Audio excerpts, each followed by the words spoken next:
quick. We might have to relaunch League, though. We're back.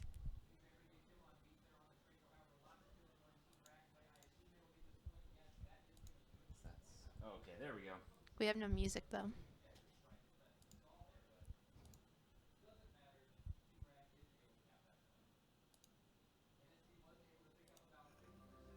Perfect. There we go. All is well. All right, all right. Sorry about that again. I'm not really sure. I think my computer is actually losing connection to the internet for some reason. But we are back. Sorry about the continued interruptions. Again, this is completely and only related to us. The guys playing the game do not see that, are not being affected by this. So picks and bans, everything that's happened so far has continued just as it was before. We've got a couple more picks. I don't know why the bans aren't showing up. So it looks like it's still a little bit glitched out there. But we've got Syndra, Sejuani, and Rumble to round out the Tempest, KC Tempest team, as well as Lee Sin, Karma, and one more pick for the side of KU Esports. So we will see. He's got just a couple seconds left unless we've lost internet connection again. Hopefully not. All right. And we're going to see that Renekton at least one more time tonight. So, again, very strong pick like we just saw. Even though Renekton was on the losing team, was just very, very strong early and heading into that late game. KU took Zaya, who is very strong if they know how to use her, which I don't know. I haven't studied much of their game logs, but I do know that Tempest's Row, that's one of his favorite pocket picks. So he's going to be very familiar with her mechanics, and I think he should have no problem outplaying her, especially because he's already so comfortable on Caitlyn anyway. So that'll be a really contested bot lane. I don't know if they're expecting or if they did as much homework on them on the Tempest team as they could have, but he should be able to outplay that, and so it'll be exciting. Yeah, I think at this point, man, I'm really gonna have to put this towards KC Tempest. I really like their comp. It's super solid, and I feel like it's a lot simpler to play than anything that KU Esports are trying to do. You know, with the Orianna, with a Lee Sin, and an Azaya that, you know, everybody's still trying to figure out exactly what's going on with her. You know, the good thing is I would feel really good if I was Ro right now. You're going to be the only AD on this team. You're being buffed up and protected and peeled for by everybody else on the team. So the KU Esports is either going to have to build armor just for Ro, or they're going to get just shredded by him anyways. And I think that Caitlyn Lulu is going to have a lot better time in that bot lane. Mm-hmm. I feel like he's gonna get out of laning phase feeling really good about how everything's going for him. So I'm really looking forward to this. I hope that this is a good game, and I really like KC Tempest's composition out of this. Definitely, yeah. And the Rumble and Syndra I like a lot. They're just enough. They can be beefy enough, but they're also extremely damaging and annoying to deal with. So it'll take, like you said, the mechanics required for KU's team is quite a bit. It's going to take a lot of synergy, which they definitely have. But I can just see it's too easy for Lee Sin to kick out of almost all of those ults. and there's just a lot of mistakes that could easily happen. And so it'll be interesting to see what happens for them. Absolutely.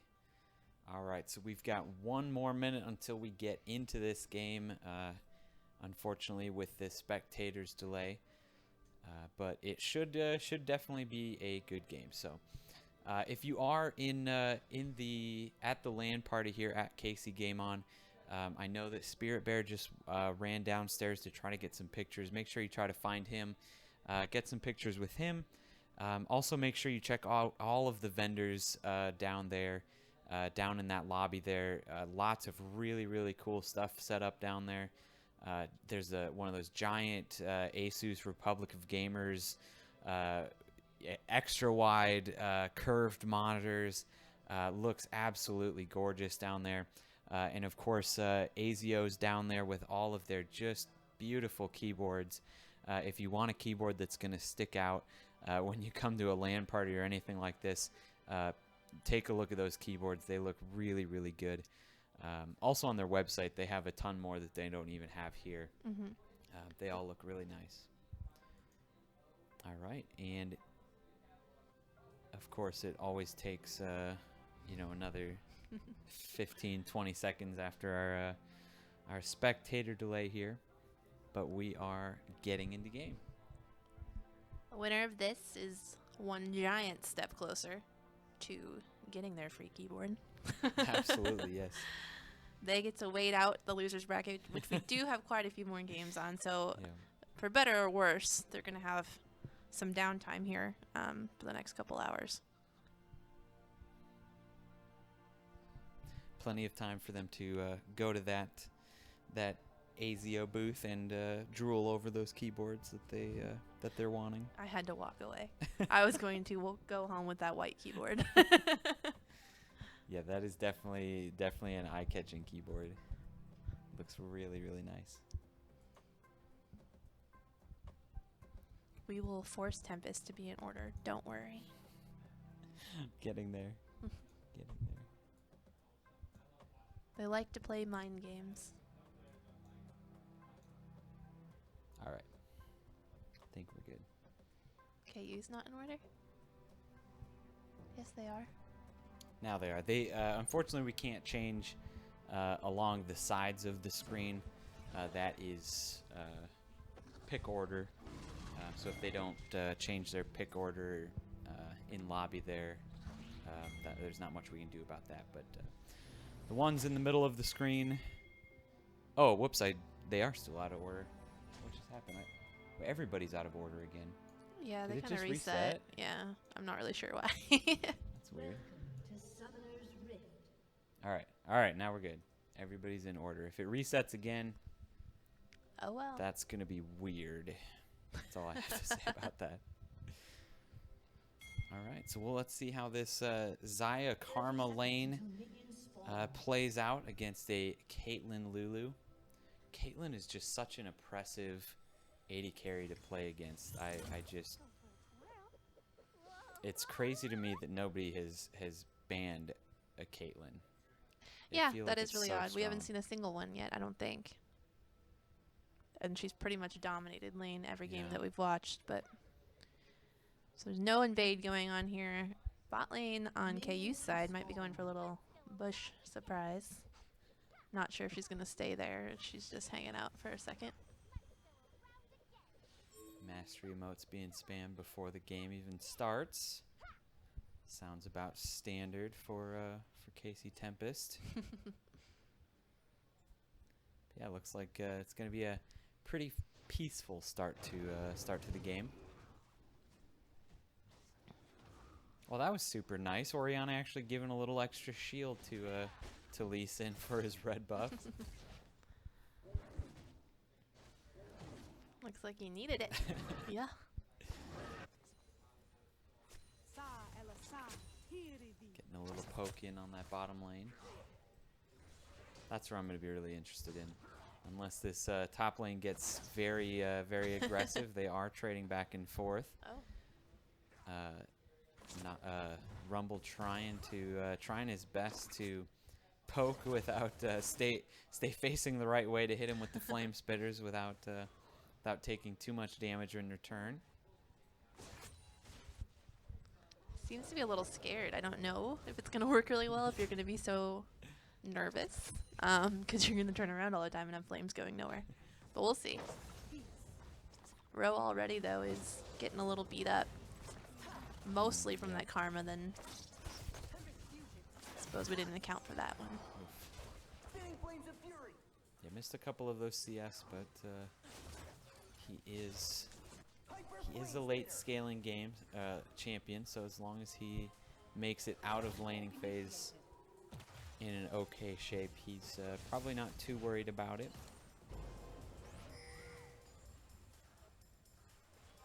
So lots of trading going back and forth. Oh, no. Looks like Piggy Ming realized his minions were gone. He was going to start taking damage from the blue minions as well.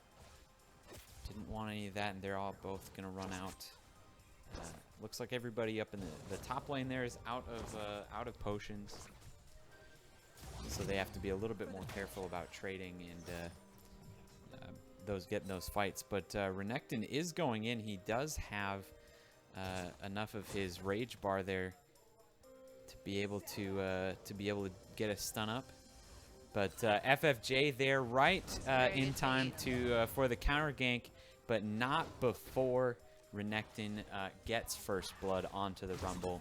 So they do trade 1 for 1, but Renekton grabs that first blood for himself. Trade 1 for 1, both those top laners go down. Now the question is, are they going to both teleport up there? So Renekton is using his teleport. It looks like Rumble is going to try to walk. They both did use their flash, so Rumble is going to have that advantage there. But again, he's one of those that has to probably wait until at least 6 before he wants to, or is even useful to teleport anywhere. So I don't know if they're going to be able to utilize that advantage at all.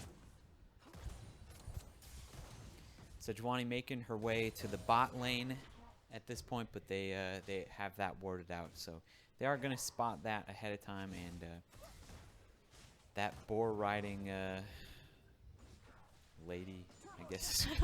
Lady. I don't know what.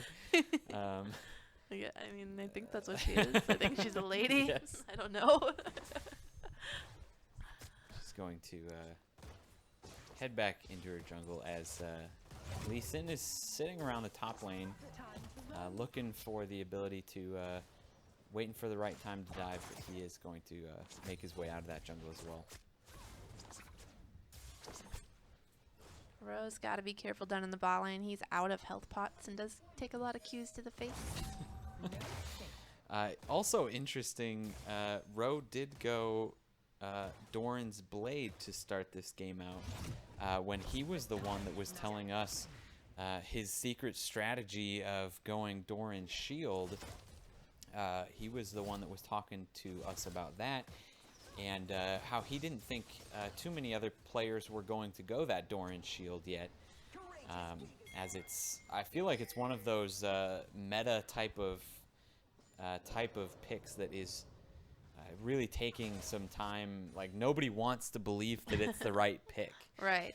So he was pretty confident that not a lot of other people were going to be picking that, but he seems to be in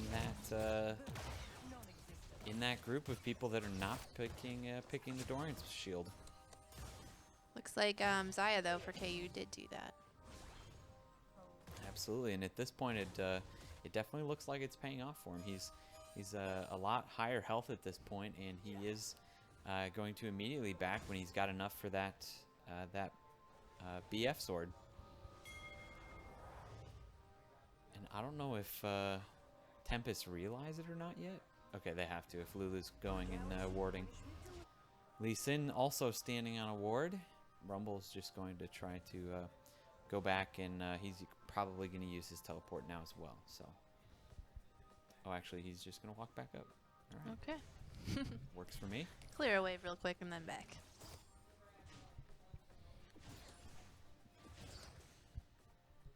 So KC Tempest, the bot lane just a hair behind KU.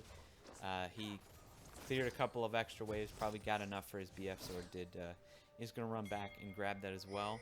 I don't think they're going to be able to get too much damage done on the turret, but it does look like he's going to miss most of this wave. Doing a really good job, bot lane, keeping KC Tempest off of that CS, but the Sejuani is going to come in, force the flash from the Xayah, they start to focus. The Karma is going to get the flash out of them as Karma as well.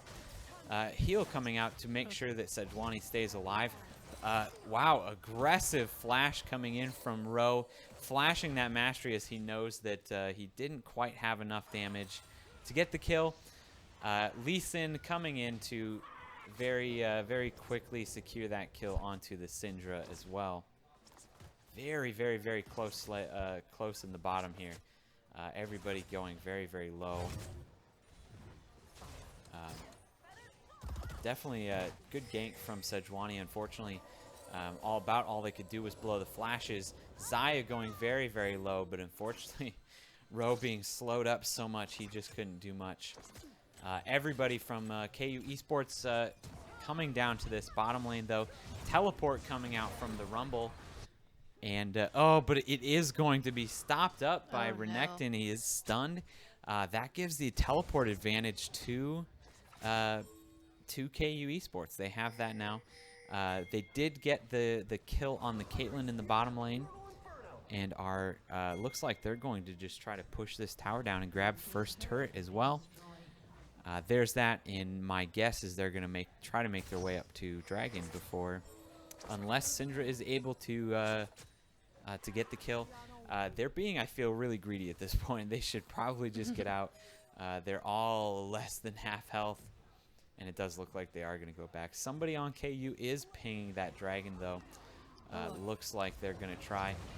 And Renekton is able to solo kill the Rumble again. Unfortunately, again, we weren't able to see the bans for this match. I don't know if how comfortable Reborn Jäger is on the Rumble, but it is definitely not showing. Unfortunately, he's having a really rough time against this Renekton. Yes, it is. Yeah. Well, I mean, like I said in the beginning, he's just playing a little bit too timid and is wasting a lot of Rumble's abilities, I guess. And I don't know, KU's Renekton knows that he's playing that way. I mean, it shows. You can blatantly see when he turns around, you know, he's running from you when he had something up and planned to use it. And he's just capitalizing on it. Looks like they're all going to roam top for an LCS style. Bot lane goes top to take the tower. Absolutely. I found a couple kills along the way, though, maybe.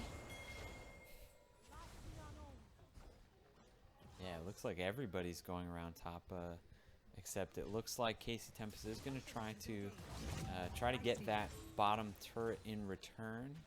Everybody else is heading up to the top lane there.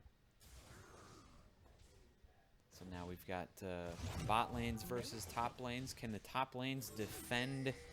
I think Rumble is going to have a lot easier time at this, unless Renekton just tries to go in for the kill.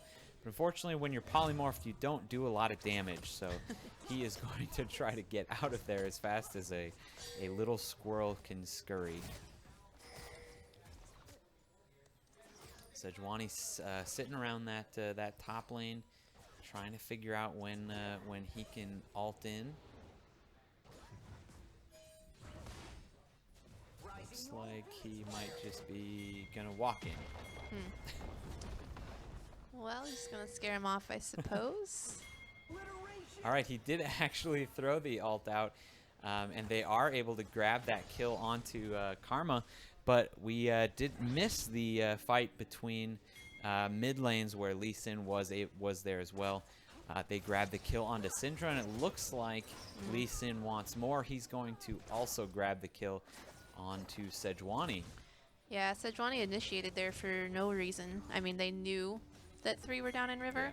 Yeah. Obviously, Orianna had shown herself back in mid lane, but they knew at least Lee and Xayah were still there, so that was a questionable idea. Yeah, so at this point, Renekton is having a much better time than Rumble in this in their respective lanes. The good thing for Renekton, he did grab that. Oh no! Xayah left Lulu, and Lulu was not aware. Oh, Lulu. Not Xayah. Caitlyn. Caitlyn. All right. So the Renekton is having a much better time. KU is going to. They're having such a good time. They're going to go grab that Rift Herald to join them in all of the fun. And all of a sudden, this game is starting to seem much harder and harder for KC Tempest. Down almost 5,000 gold already at 13 minutes. Right now, they're doing their best. I think they're just trying to. They should be just trying to farm up and make sure that they hit their power spikes. All right, and the Rift Herald is actually spawned way back in the mid lane. Not sure about that. And actually, before the Rift Herald is able to get there, Orianna goes down, which is going to make this Rift Herald almost useless. They're going to try to stop it before it even hits the turret once. Yeah, looks like they're going to get away with it. Yeah, I'm not really sure what that was or what was trying to happen there. I've got no idea. I don't. Does Rift Herald show on the map when it spawns where it's at, or do you have to wait until you see it? I don't know. I think it did a scream though, so they could at least hear that it was spawned. Right. Yeah, I know you can hear it. I just didn't know if you could see it, or if they just happened to be in the right place at the right time to stop that. No, I mean, they all collapsed on the Orianna, so That's true. So they were all there.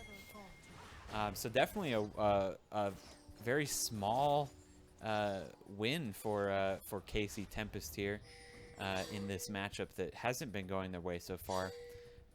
Definitely what I would consider a misstep from KU. I feel like that Rift Herald literally just fell into the hands of KC Tempest. They didn't have to work too hard to get that one, so definitely a win. But that doesn't give them much extra to work with. It doesn't really give them any resources. It basically just cuts them a break.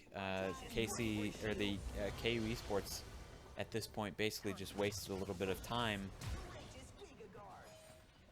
Did he just flash the Caitlyn ult, or was he flashing because the Sejuani was there? Okay. Yeah. So I just got done like walking around like taking pictures and stuff like that, and so I've actually already seen some of this, so I could be a prophet, but I'm gonna let this play out because it was actually great to hear Tempest like try to talk through targets and what they're looking for, their goals in these fights, who's where, and what's going on with that. So I think it's pretty good as we see Renekton trying to catch out. I didn't see this part. Trying to catch out Rumble right within there, and Jaeger has to jump back a little bit there. Ooh. I think that Sonic Wave landed. I think it would have been down. Oh. Ultimate coming out from the Orianna. Very nice. Is going to hit Syndra, but not be enough to kill him. Orianna actually going down again. But Lee Sin looks like he wants that kill onto the Syndra. Is going to also be taken down for it. So we've got a 1-for-2 trade in favor of KC Tempest at this point. Ro walking up like he wanted more, but it looks like somebody's got to go back and deal with this Renekton.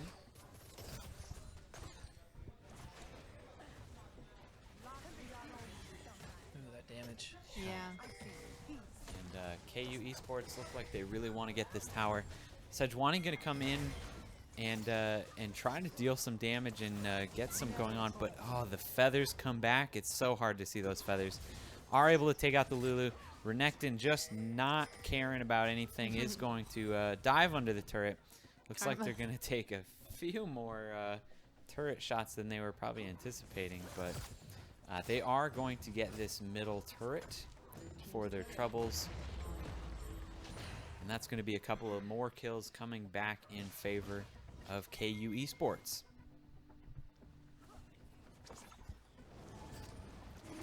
KU going to basically get this dragon for free, adding it to their collection of dragons. They have an Infernal as well as a Mountain Drake now.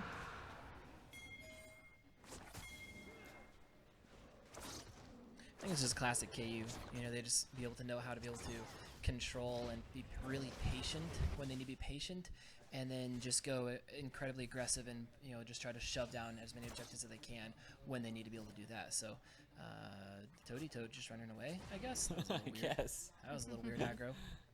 Yeah. Tempest just needs to recollect, take a breath, reestablish their vision, which it looks like they're doing a fine job of. They did a really good job with their first back. Everybody bought a pink, and they put them out there. Unfortunately, KU had control of the map at the time, so they pretty much cleared those out pretty quickly and got a lot of free gold, which they may just do again. But as long as they can collect themselves, not get too overworked, I think that they have a lot of ways to outplay KU in a team fight. Absolutely, I think so. As well as being able to just really control the team fights. When you throw down a Rumble ultimate, you know, when you're able to throw in that Sejuani ult, you're able to get a lot of CC as well as a lot of damage put down and really be able to control those team fights. Everybody's gonna really try to focus on that Syndra. I think they have a lot of abilities. Rumble getting just barely out. He does throw that that ultimate down. Looks like ultimate coming in from Syndra as well, but he might have bit off more than he could chew. Renekton is going to grab a kill, a double kill onto Rumble and Lulu, but now Ro wants revenge, but not quite going to be able to get the kill. No, I think that's oh no! Oh no! They just can't stop him. Sejuani really wanted that kill. He was much lower, but unfortunately the Renekton has just a little bit more power than that Sejuani does. Is going to get essentially a triple kill out of that 1v4. That's a really rough situation for Tempest there. Unfortunately, they are not going to get back into this game quite like that in chasing the Renekton. Yeah. Yeah, I don't think that's the best way to do it. Sejuani has made some interesting calls this game. I think, as we saw from Tempest's first game, he's kind of used to being such a powerhouse, I guess, doing whatever he wants as Zach. Jumping in. Yeah, and he continues to do that this game, and they do not have the position to do so. He doesn't show as much on the death count, but he's definitely caused some of his teammates some deaths because of it as well. But just really far behind in CS too. Right. You know, like he's usually used to, like you mentioned, just being a powerhouse and having lots of kills and assists and usually no deaths or 1 or 2 deaths, you know, at the most. But then it's also just either that reflects in the kills or reflects in the CS, but somehow he's usually very much ahead in gold, and just like you said, just definitely not happening here in Chasing the Rumble into his base. He just is so comfortable being able to do that. He knows that the rest of the team is not there. One for looking to draw more people back, and so that way he can then TP out and go on to Baron, because there's the Baron pings, and when you have Renekton literally on your doorstep, like what are you gonna do about that? Yeah, so either he's gonna take a Nexus turret or he's gonna teleport back to Baron. So whichever way KC Tempests work this, oh man, a whole lot of damage coming out onto that Sejuani really quickly. He is not nearly tanky enough to be able to jump in like that yet. Flash coming out from the Zyra, very aggressive. Not much coming of it, but the Lee Sin is able to jump in. Gets stunned up by the Syndra, but he is still chasing. Kills coming out for the Xayah as well as the Karma. Syndra trying her hardest to salvage something out of the situation, but unfortunately that is a 4-for-1 in favor of KU Esports. And now they don't even need to bother for their Baron. They're just going to go straight up the base. Looks like they're going to at least get a couple of inhibitors, if not just finish it at this point. Well, maybe not. Sejuani came up pretty quickly there. Good Rumble ultimate, like really cutting off anywhere they could go. So it was either I get hit by the turret or I get stuck on that Rumble ultimate. Yeah, and, absolutely. Got jammed up there a little bit. KU Cheney trying to be able to jump away, but it looks like he's just getting stunned up right away and taken out by FFJ. But FFJ is very lucky that that Lee decided to not come kill him, because he could have. Yeah, and those sonic waves from Lee Sin, they are on point. It's pretty fun to watch him land all those. Well, when we talked to Neswa before, when you interviewed him, he said the very same thing that we're seeing, obviously, is that KU's top lane is what they were worried about. Yeah. And he's done everything. I mean, this whole game. Everybody else is doing well, obviously, to, you know, maintain. But I think that he's definitely the driving force behind what they're doing. Even Rowe said after he watched one of the games was that he said that their mid lane was a sub. Right. Yes, I'm pretty sure. So, and I mean, I feel like you can tell that, like, just the couple of deaths that this Orianna has had have just been just poor positioning. Should have been, you know, paying a little bit closer attention type of thing. It's interesting to me that they haven't focused her more. But again, now with that Banshee's Veil is probably, you know, knows what she's doing. Knows what. Definitely trying to play as, you know, as safely as possible, letting the rest of the team carry at this point. 2 Infernals, 1 Mountain. You're sitting pretty good if you have those within there. Ultimate landing from the Sejuani, but Lee is able to jump out of the way before any more damage comes down. That's part of their main engage, isn't it? I mean, Syndra may be able to land a long-range stun, but I don't think that's really going to do as much as a Sejuani ultimate could have. Right. All right, and KU Esports have started that Baron, and they're going to burn it down very quickly. I don't think KC Tempest, even if they know that this is going on, want any piece of this. It goes down very easily and uncontested. And KU Esports, they look like they're moving in for the win.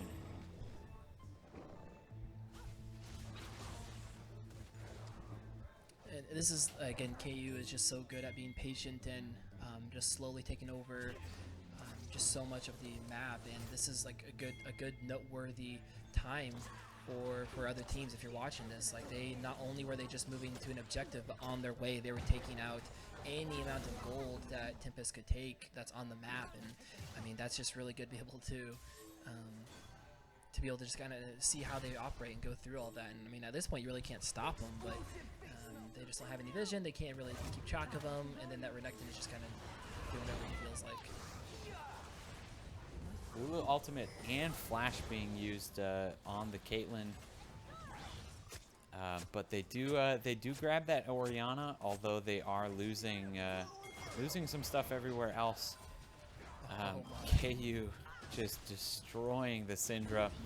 Gonna grab the inhibitor in the top, as well as what they're gonna try to grab that one in the bottom lane very quickly here, along with a bunch of kills.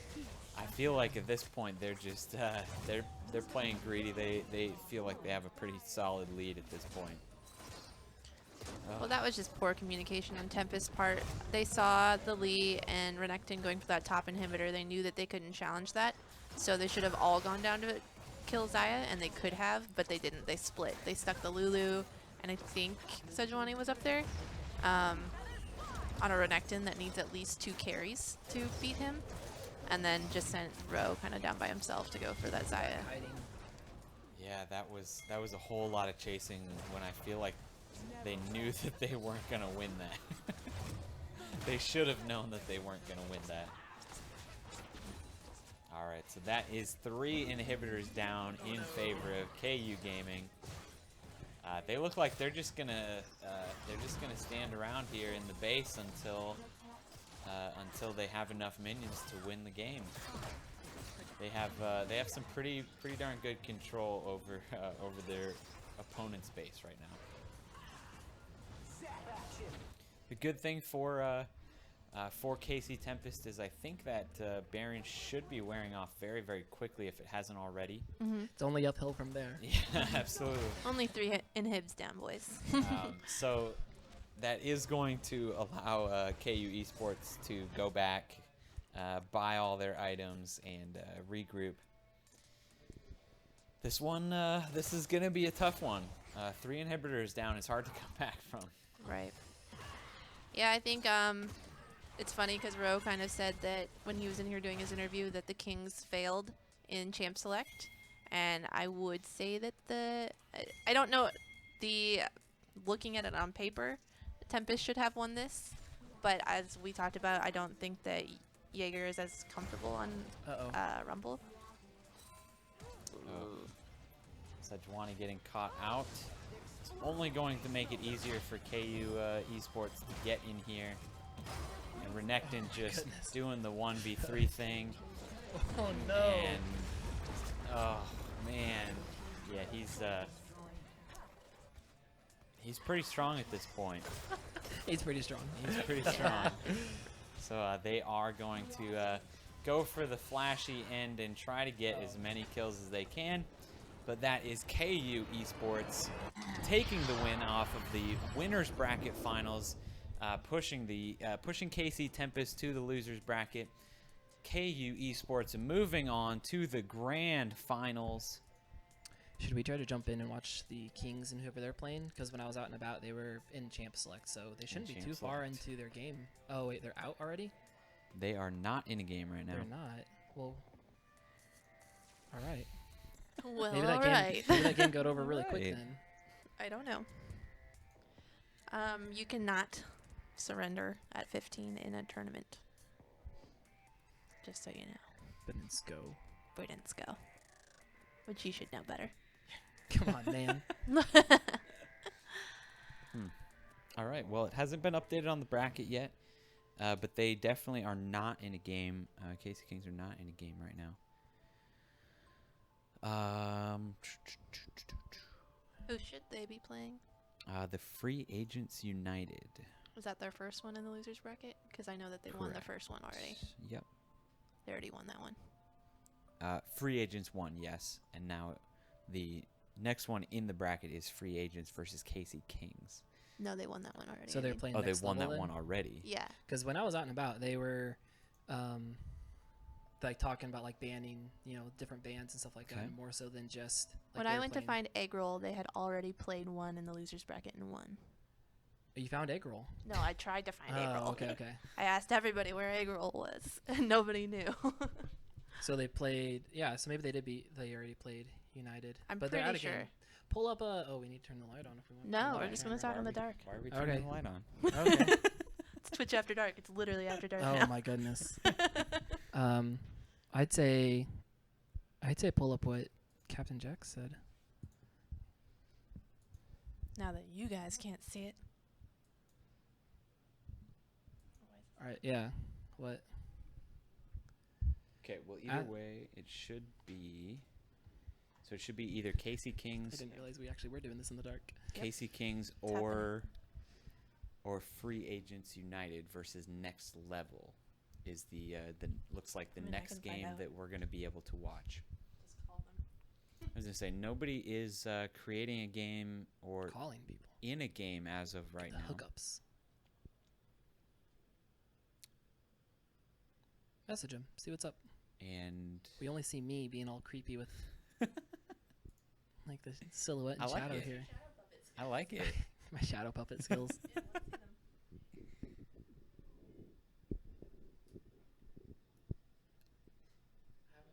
I haven't done this in so long.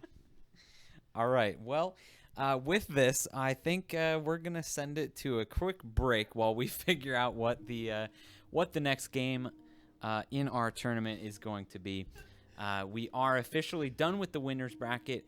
We've got a couple games left to play in the losers bracket before heading to the grand finals of KCGameOn number 75.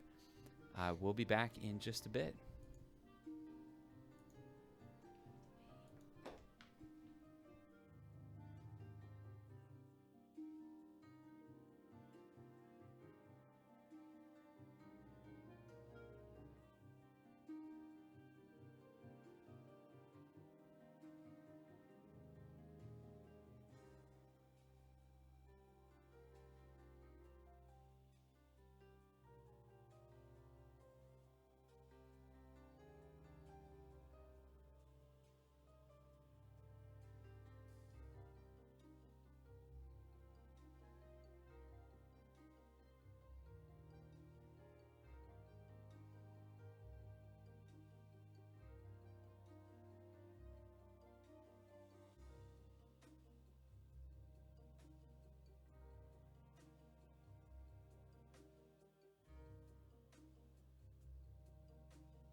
Welcome back, everybody. Good evening, and we have an actual. We've got a guest shoutcaster on here right now. Again, just as a reminder, I am Mediumits. With me here, I have Orbital who played with Next Level. Next Level this time, yes. All right, awesome. And we also still have Glitter Bay on the third microphone there. We're already getting into game here. We've got the KC Kings versus Jesse and the Cooter Punchers. That's still the best name I think I've ever seen in a tournament. I'm not even gonna lie. I mean, best. That's a word to describe it. It is most fun to say on stream. A word. It is a word. So they've already started this game up. We're getting right into it. Bans have all come down. We've got a Zach, Vladimir, and Anivia, interestingly enough, from the side of the Kings, as well as Ash, Fiora, and Graves on the side of the Cooter Punchers. Yeah. And then Elise already picked up. That sounds like a very, I want to say very targeted ban list. Zach is obviously the top jungler at the point in time. Nerfs are already supposed to come in at 7.12 patch. But Vladimir and Anivia are not exactly the strongest mid laners at the moment. They're decent, but not exactly top tier. So I'm very interested to see if they want to target out their mid lane, put them on something uncomfortable. I'm actually trying to remember. I was the Cooter Punchers, were they the ones that played the Vladimir top? Yeah. No, I think they played against the Vladimir top. So either way, it sounds like they just don't want to play. Never mind then. Or maybe it was. That's fine. I don't maybe know. pick it up. I don't remember, honestly. But still, the Ash, Fiora, and Graves. Ash and Fiora, I know for a fact, are targeted at the moment. Ash, pretty much Jax's most comfortable, or one of his most comfortable.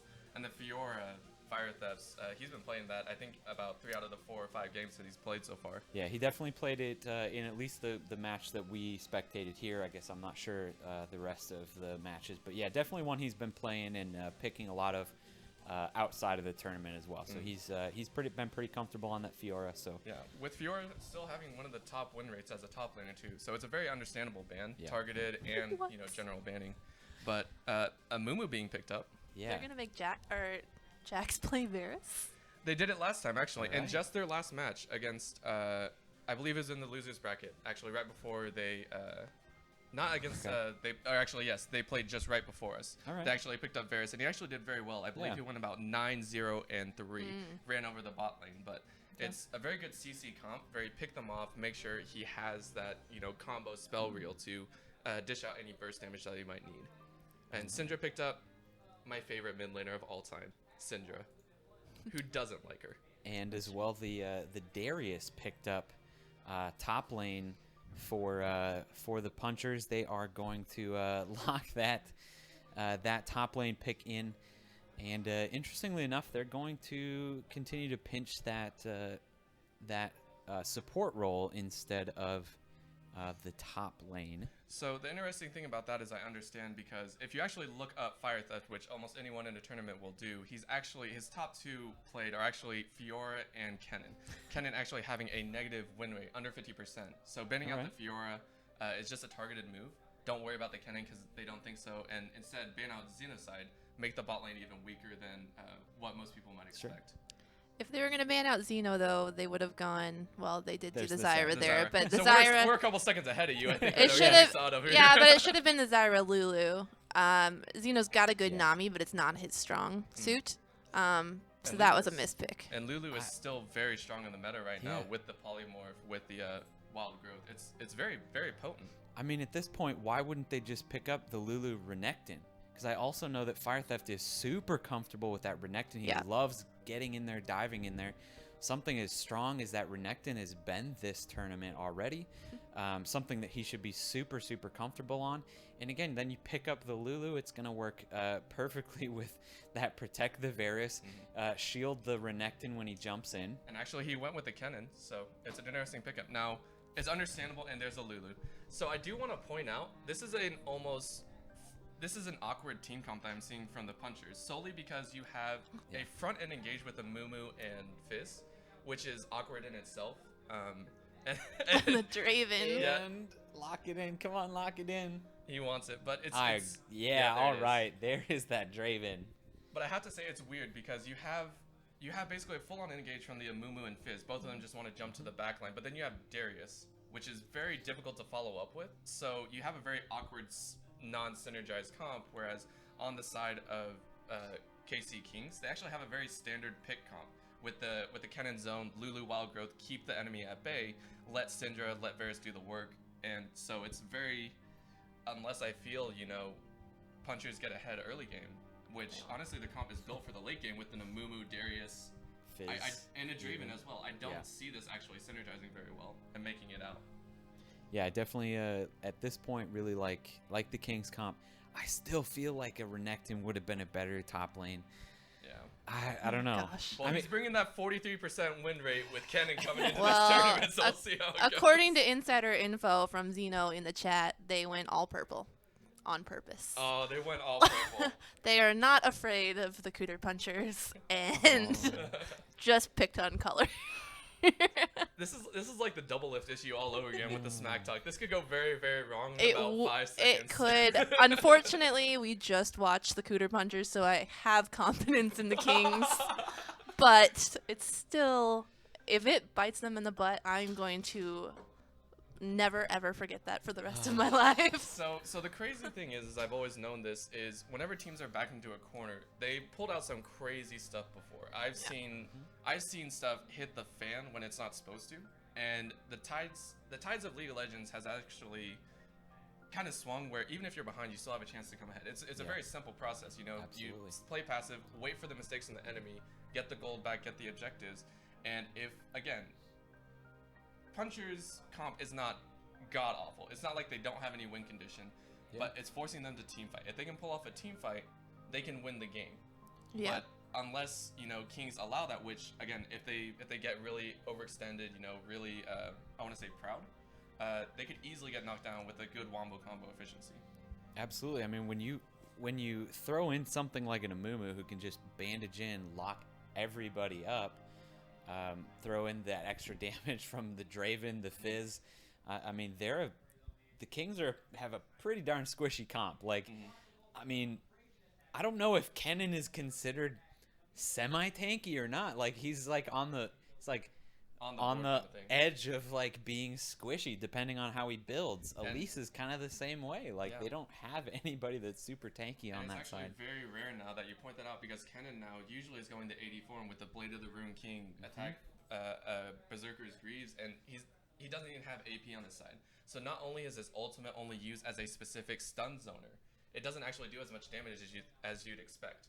So he's actually just another AD in that form, which means that they have almost no front line. Even the Wild Growth can only save one person.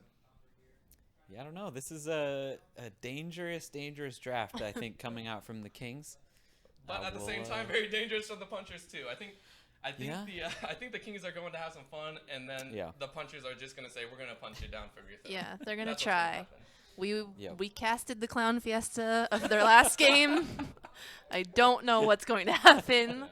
So now the question is, I always like doing this because I love getting people's insight. If you had to put money down, we don't have any money here. I'm poor. I'm a League player, obviously. You spend too much on skins. But if you had to put money down, who would you put it down if you didn't see their original lineup? Like if you just looked at comps, who would you say would win? Honestly, if I didn't know any ranks, any preconceived notions, I would put my money on the Punchers. Really?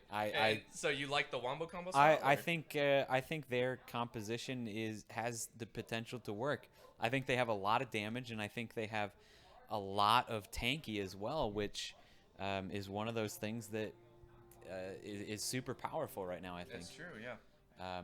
And right now I see the Kings as having a decent amount of damage and some poke, and that's it. Yeah, it's actually very true. Without that polymorph, you basically just have about 3 damage dealers, and that's about it. Yeah. If you think about it, Elise, if she goes in, she's in for good. She's not getting back out. Exactly. And so you raise a very fair point. And especially in the best of one, this is not what you exactly Right? want to see, right? Yeah. So what about you? I don't do hypotheticals. You don't? So I am not. This is the fun. No, I don't do hypotheticals. I know that Neswa is very, very good at Syndra, and I feel sorry for that Fizz because he's about to get hurt. So the fun fact, actually, if Fizz is running teleport, which I highly disagree with in the matchup, as a mid lane main, which Jax will laugh at me after the game because he's like, hey, he's not a real mid lane main, but in that matchup, which is really interesting, Fizz will actually beat out Syndra to an extent. With the amount of playful tricksters that he can pull off in a very short amount of time, the stun is what Syndra has to hit. Even then, it's only a 0.75 stun. Meaning in that time frame, the ultimate takes about a second for all the balls to hit. Meaning that there's a 0.25, as soon as he's out of the stun, he can jump. Yeah. Half of that damage is negated. So Fizz is actually a very good counter to Syndra through the early to mid game. I would say early to mid because late game, easy to, power. All right. But you also have to be able to pull that off. Yeah, The which, KC again, King we'll see special. what happens. Oh, the ward goes down. They're unfortunately going to pick the wrong brush. If they would have picked that brush in the middle of the river, they probably would have gotten a little bit more done than they just did there. But, just that one ward down. But they did get the ward, so there's that. So 1 CS advantage up to Syndra before the game's even started. Boys, will you reintroduce yourselves to Oh. the stream? I don't do well with introductions. Why are you asking me? They of all just want to people? know who. They just want to know who's casting. Okay. All right, guys, my name is Meaty Mitts. I love that name, by the way. That is an awesome Yeah, you probably name. haven't been around since I changed it. It was Sunshrine.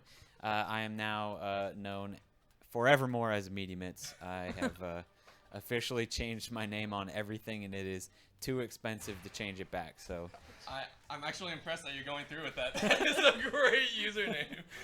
And my name is Daniel Orbital Lee.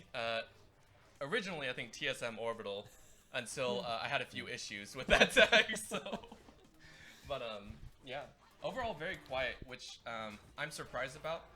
Mask Link actually went the what we call the professional level, level 1 or level 2 level up, which he actually did chickens first, or the birds, which the small chickens have enough to level you up to level 2, and the big one is an extra little boost. So whereas Amumu actually started blue, which does get the same, but it's not as efficient from what they say. So interesting clear path. I'm not even sure. Is Amumu able to start chickens and survive? Yes, so he can if he gets help from his team. So what you generally like to do is when you with a mid lane, which obviously with a Fizz is very hard to, if they have any type of AoE, you generally try to have your mid laner help with a single attack to those chickens, and so the chickens take a little bit of damage, especially with Amumu's crying ability or bandage wrap, where he every time he gets autoed, he can continuously spam his E ability. That can actually clear him out really quickly. So that's why I'm surprised as to why he didn't do it. Since it's an auto attack, you have 7 little creeps. Why not do it? But to each their own, obviously. I'm not a jungler. Last time I jungled was Gragas, and I think I got crapped on 07, which was very, very sad. And yeah, that's my story of the jungle. All right. I've not tried to jungle in a very, very long time. Yeah. But looking down the line, that trade in the mid lane was actually pretty cool. Fizz doing the proper technique, but again, getting caught out on that stun, getting pushed back, not able to follow up on it at all. So, I as a mid lane guy, I gotta see, but Amumu moving in mid, gets the bandage toss, and tries to go in. And the exhaust goes down, has to flash out, misses the stun.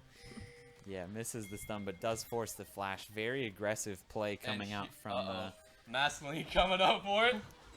This is gonna be exciting. The flash is the cocoon. So, and the flash forward. So they're gonna try and Flash go for following. it actually, and they might get it down. Really want Syndra. that first blood. Yeah, Fizz is not following. Amumu's coming in from the backside, and in the bot lane, Xenoside's getting jumped, but we go back up. Mr. Q goes down for first blood. Here comes Xenoside. Is he gonna get away? I think it is.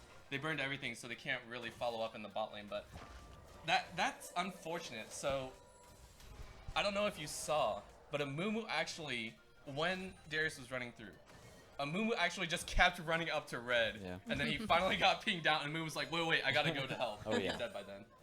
So that was so unfortunate. That's a solo SQ, solo QS move. I'm interested to see Mask Link's on Elise. When I went down to talk to him to make fun of his Ivern pick, he told me that he thinks Elise is number 2 jungler. Obviously, Zach being number 1, but it was banned out. So I'm interested to see him play that because I haven't seen him on it before. Oh no. Again, the regain, because they know his flash is down. He has nothing else to do. They're gonna get it down. Flash forward. That's a little bit aggressive. I think they Feels had him so down bad. already. They didn't really need Yeah. it, but But yeah, securing that second kill onto the Darius. He got super aggressive, very far up right away when he teleported back, and they just get right back in there. yeah. And yeah, well, at this point we were talking about it, you know, Kennen not doing so hot against some matchups because of that, but against melee champions with no real hard engage, he's actually great. With the range advantage, with everything thought of, he's actually very, very strong.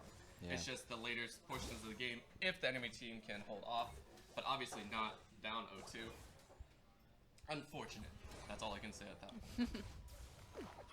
And healthy CS lead by Nasua in the mid lane, which is to be expected, actually.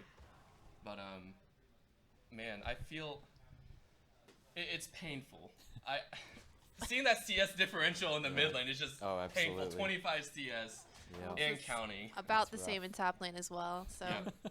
Well, top lane is even worse considering that the 2 kills on Darius has completely sent him behind. Yeah. He has no teleport. He has no flash. He can't push out farther than mid lane. Keep talking, like moving it further. I've been told that apparently I like to fade out from the mic right there, so I'm not used to it. But again, honestly, the picks are working out for them. They have a counter in almost every lane except for mid lane, but even mid lane is doing just fine with his setup. So yeah. Momo's about to come in and try again for a gank. And there's a Right. Fizz. They actually good flash, but if they follow it up with Toss, no, Amumu's only level 4. He Yeah. has nothing walking into that lane. That's Man, so yeah, sad. That was Fizz. Fizz definitely knew. He threw that fish out and just kept farming his minions under his tower. He knew that gank wasn't going very far No. either. I feel bad because Amumu just came in. I just want a hug. Yep. And it just walked right back out of frame. It was like, nah. Okay. Oh yeah. And in the bot lane here, Captain Jack's actually doing quite a bit of damage to Draven. Yeah. Draven taking a lot. Oh, this could be bad. The proc is coming out with the arrow. He's looking for it and actually pulls off of that. So I don't know if it was on cooldown. I think it might have been. Yeah. But Yeah, he used it right when they walked back into lane, but yeah, that was pretty good on his part though. Good trade overall with the Lulu. Honestly, Lulu is ridiculously strong at the moment. So and they burned Maelstrom by fire theft. I don't know what was going on. Darius was actually walking back to his tower, but just good zoning. Yeah, clear those minions out and keep that push on the tower going. Ulti for like 3 minions, they'll take it. But there you go. So in the mid lane, actually, they're doing a hard push in the mid lane. If you take a look at your mini map, there it is right now. Because they saw Fizz actually have to go back. I think he got chunked out pretty hard. And again, Amumu's only level 5, so they just hard push the mid lane, which is pretty good. Got some good damage on it. At least Amumu's getting some CS at this point from being in mid lane. So Yeah, finally hit level 6, so maybe we will see the Alright. bandage toss into wow, the name is escaping me right now. What's his ultimate called? Chat, don't flame me, please. I'm begging you. I don't even know. This is bad. Big Oh, gold dear. circle. Big Yeah. yeah. Curse of the Sad Mummy? Is that really it? all right. Big gold circle is more accurate. Alright, so I've been told multiple things from all sides, and I'm pretty sure like the entire chat, like this is gonna be a Reddit post on the top. What's a Mumu's ultimate? No one knows. This is gonna be bad, but no, he finally has ult up, which should allow for at least some sort of pressure somewhere. But if he's having to play defense all the time, that's gonna really hamper his ability to gank at all. Because right now he's in bot lane actually trying to hold the wave. So this is just like a slow death on their side until a Mumu tries to gank anywhere. I'm just watching it, it's just like, oh. Yeah, definitely all Oh, of no. KC Oh my King's gosh. lanes being The very 4-man gang aggressive. Fizz, you better have Playful Trickster up. He actually dives into, but gets exhausted. There it is. And yep, now he's And just demolished in the mid lane. They got Sushi on top of a first tower. Yeah, absolutely. There They're you gonna go. That's the way to Push kick that it down out. very, very quick. I think nope, never mind. Oh, okay. So, Spirit Bear has actually fully thrown it in my face and said, you are wrong, Orbital. So yes, it is Curse of the Sad Mummy. All right. Which, the Curse of the Sad Mummy has not been laid out on anyone just yet. Looks like KC Kings are just going to continue pushing that Right middle now. And there turret. it is. Oh, Curse of the Sad There's Mummy, but the- no getting- one's around. Getting 4 into that stun stops them dealing some damage, but they are going to get that middle turret down. It's really unfortunate. Nobody. It looked like they were going to try to trade that bottom turret for the mid turret, but everybody kind of moved back from the punchers, decided to try to protect that middle turret, but they ended up getting there just in time to watch it fall down. So the Punchers still have not gotten a turret down at all. Draven sitting down at that bottom turret, just under half health. That's got to feel really bad. 2 turrets to 0 now. You're looking at 5,000 gold difference at 10 minutes. That's really rough. And that was the most painful mid lane engage I think I've ever seen. Because we were talking about the Curse of the Sad Moment, you know, we wanted to see it, but he ulted and no one was there. You got 4 members, but obviously they're going to get the tower. The tower was about 2 hits away. Someone's teleporting in, yeah, but why do that? And he was actually going in. But even in the bot lane, oh, Captain Jax might go out. Oh, good hit. He is going to go down. Yep. He goes down to that the ignite from the Thresh. Lulu also going to do the same back to Thresh. Draven coming back for the kill against Elise. We barely missed the kill up in the top lane as well. Kennen with the solo kill against the Darius. He couldn't do much. He's a couple levels behind. Oh, and Paladins, this poor man. Yeah, this but poor soul is Syndra about coming to get in. Destroyed. No, he actually survived. Getting ulted. Actually, Oh, they saw the teleport. yeah, getting ready to run away as Darius and Amumu join in the bottom lane there. No flash. Oh, and the dunk. And again in the top side. What is this? What happened? What They are all over. Fire Theft on the Kennen. Very aggressive flash forward. Forces that flash out of Fizz as well. He's just going to keep pushing. He's not going to stop. And MQ stayed too late. I feel like that was the level past staying a little bit too late. That was overstaying to a maximum and about breaking the sound barrier there. That was an interesting choice of where he wanted to be standing. Yeah. So, but overall, that chain of events was interesting to say the least, because so one thing to note is actually Syndra missed the Shattered Will, or not Shattered Will, it's actually Withering Strike, or her W basically, where she throws an enemy or a ball. It actually got shrunken in radius, so it actually missed Draven, which caused all the rest of the abilities to miss, meaning almost no damage went out to him. So he was actually able to stay alive for a little bit longer. Actually stayed alive the entire time, didn't die, and that's what caused her to get caught out at that point, which is just. It's sad that they gave up a couple kills, but they still are so far ahead that I don't think it matters. Yeah. Everybody from the Punchers besides Darius grouping around that bottom lane there. I don't know if everybody's trying to focus around that dragon, or if they just thought that the Kings were going to stay down there. Well, Darius better hurry because he has no teleport, meaning he has to run. And Fire Theft actually has teleport, meaning if they tried any objective control, that free teleport, and actually, yeah, Fire Theft is actually setting up for it with the cannon there. Yeah, it actually looks like the Punchers want to engage on this. They want a tower down. They are trying whatever they can to try to get some gold in there, but in their pockets. But it doesn't look like it's coming. Syndra catching that Amumu out. Very good bandages. That was... Right as the ultimate comes out, stops the ultimate. And actually, here we go again. That was really good, but engages coming back again, that bottom lane. Captain Jax just trying his hardest to kill the Amumu, but he's apparently too tanky already. Is going to end that engage a whole lot quicker than I think Kings were expecting. We just traded 2 for 0 in favor of Jesse and the Cougar Punchers. And not only that, they're probably going to lose the bot lane, but look in the mid lane right now. We got Elise and Nesua pushing up the mid lane hard with a massive minion wave. That tower's already about half. I know it's covering your screen right now, but that tower's going to go down unless people collapse. But even if they do collapse, yeah, it's going down. Minions are down. There it is. It's going to go down. Everyone's going to engage, and Fizz just went straight in there, gets annihilated. There goes the Darius. Darius trying to do his best. Elise is extremely low, gets the kill. The dunk comes out. I think actually, I'm not seeing. Yes, he did dunk. But they do get the tower. Mid lane is now available for rushing, is what I call it. Yep, that's it. 14.5 minutes in, that middle inhibitor turret already down in favor of the KC Kings. The good thing for the Punchers is they have made some leeway on that gold advantage. They're down to about 5k gold difference. I saw at least 6k just a couple minutes ago, so they're doing they're getting a lot more minions pushed their way, I think, and the higher their gold count gets, the more items they get, the easier it's going to be able to clear those waves for themselves and kind of start to get that gold back. So I don't think they're completely out of it yet, but man, they're not making it easy on themselves. I just want to say I'm so sad right now because the mid lane CS differential is about 70 CS, and I want to cry. That is heartbreaking, to say the least. 44 CS on a Fizz. Yeah, that has to feel just terrible.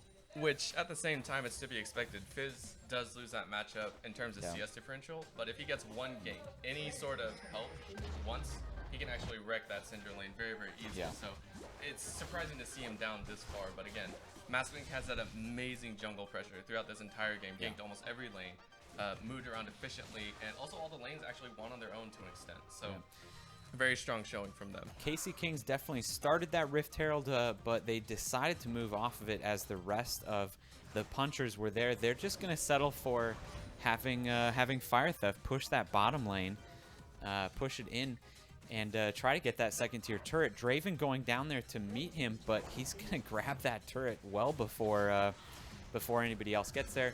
Kings start that Rift Herald again. Lulu going to get knocked up, ulted herself, but goes down, as well as Thresh going down on the other side. Fizz being destroyed by the Syndra.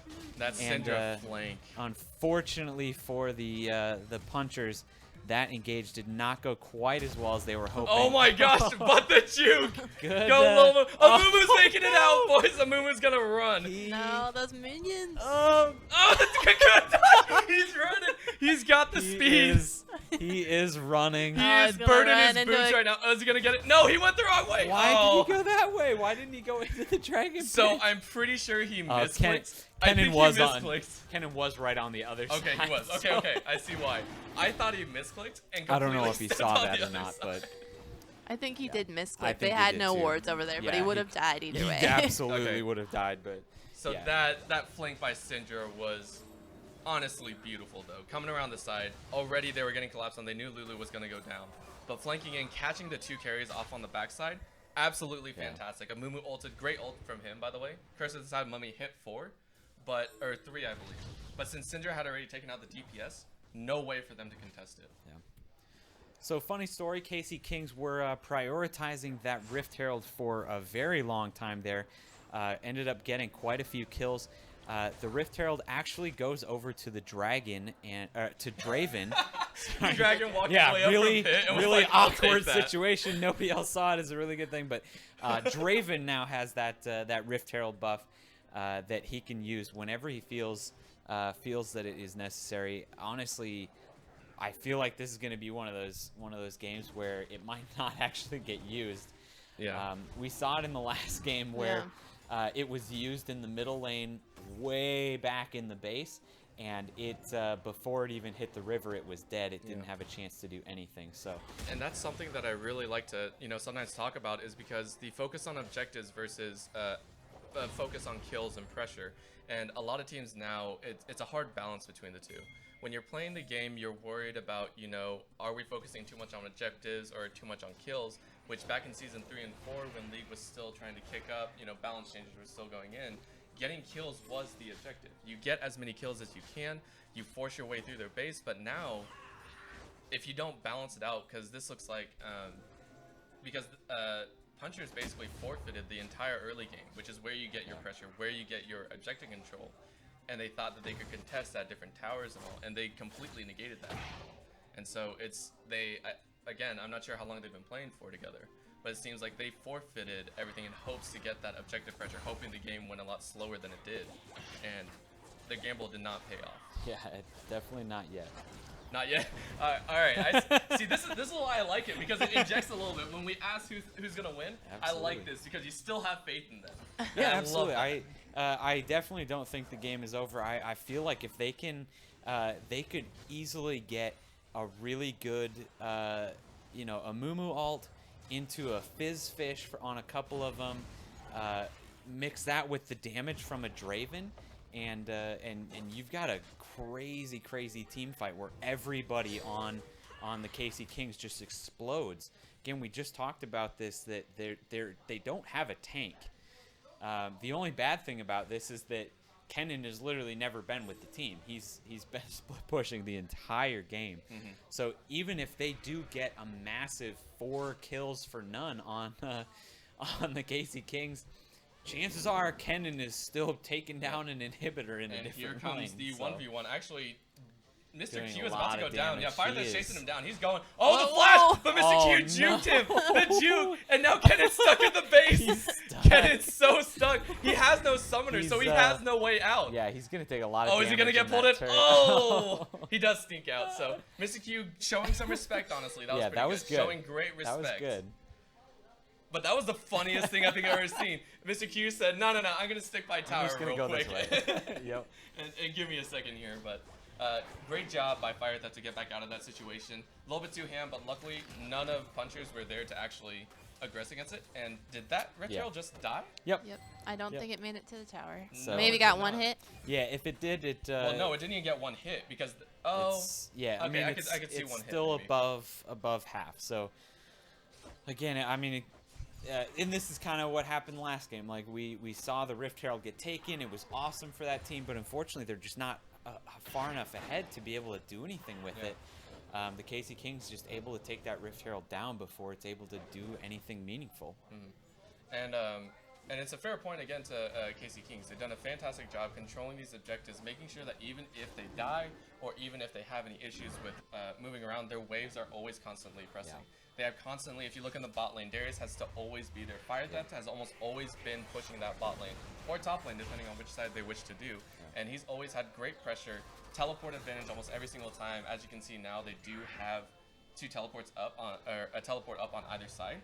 But Firethat has done such a great job managing that. He's almost always had it up instead of Darius. So how they utilize it is fantastic. Yeah. All right, so Vision going down onto the Baron for the KC Kings.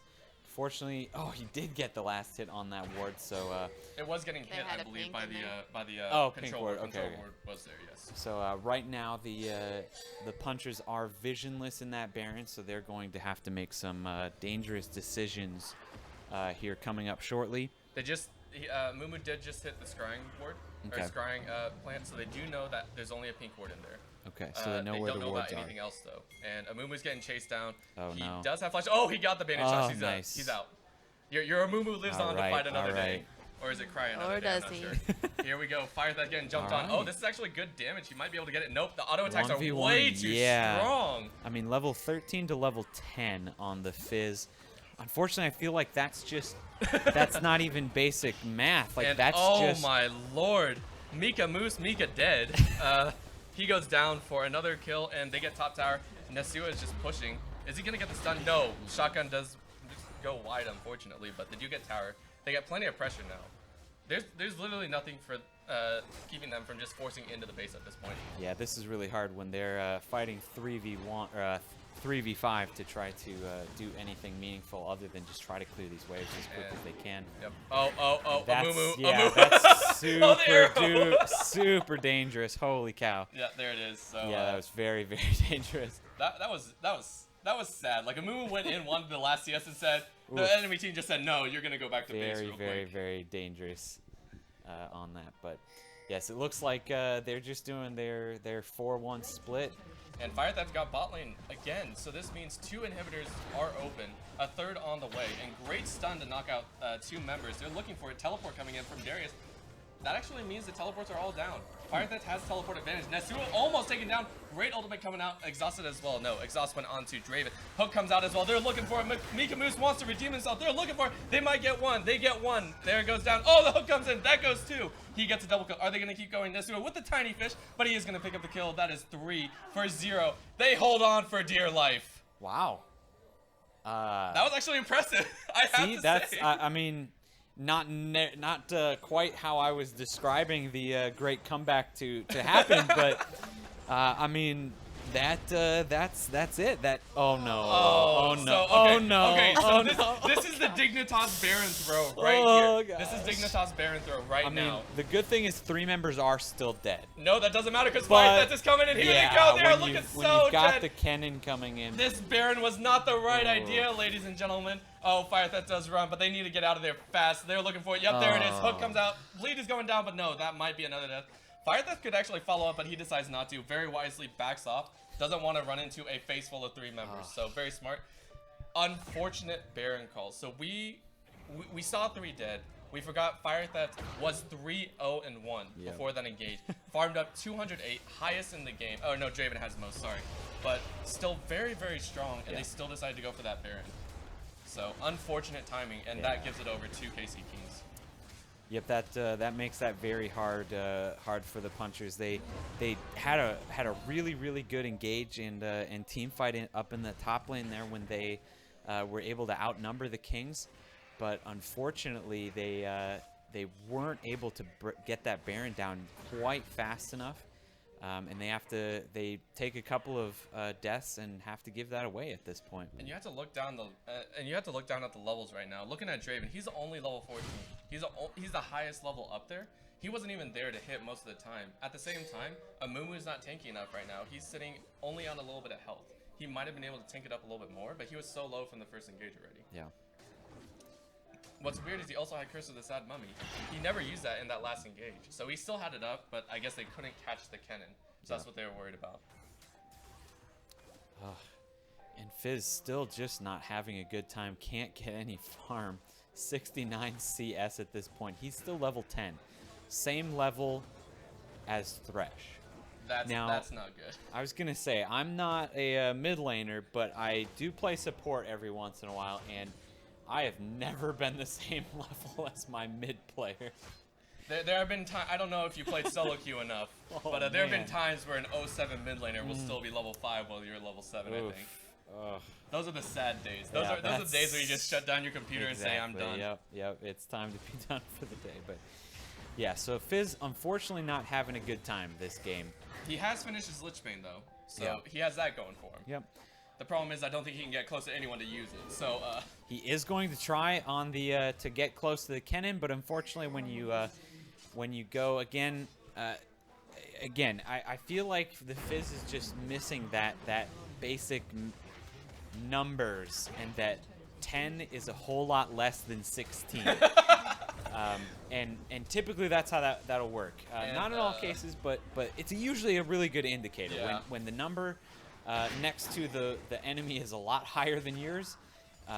That's usually where you don't want to try to 1v1 them. Mika Boost became roadkill, unfortunately, down there. And I think Paladin is about to as well. Yep, there it is. Another kill going over to Syndra. I think this is just going to be game here. Yeah, Draven was doing a ton of damage. He crit for 500 on with one auto attack, but... Yep. And that's it. They just got popped right where they stand. That's going to be game 20-11, 27 minutes in. Great job, by the way. And we talked about it, the team comp didn't look like it was going to synergize too well, but there was hope that they had been able to pull it off in the early game, help the Fizz, but it was too little. Yeah, there was that one point where they showed that it definitely could work as a team comp, but unfortunately then they gave over that Baron, which really just secured it for the Kings. Yep. So that's game for them. They move on. They're going to face KC Tempest, if I'm not mistaken, right? Let me pull up the bracket here and just make sure. Yes. KC Tempest. So KC Kings will now face KC Tempest in the losers bracket final. So that was the semifinals. The winner of this next game between KC Tempest and KC Kings goes back to the grand finals to face KU Esports. So. And funny thing is I believe KU Esports was the one that knocked both of them down into the losers bracket. So they're going to be looking for revenge. Absolutely. So, all right, that was a very, very entertaining game to watch. We're going to take just a short break here, recharge, refuel, and be back for the losers bracket finals. This is it. This is my moment. My journey to the stage has finally come. Playing with the pros against the pros. Getting here wasn't easy. It took long days of hard work, dedication, and a passion to keep moving forward. and it's that passion that's driving me to keep going, even if I don't know what lies ahead. But I do know one thing. It all started here.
Hello, hello, hello, and welcome back to KC Game On.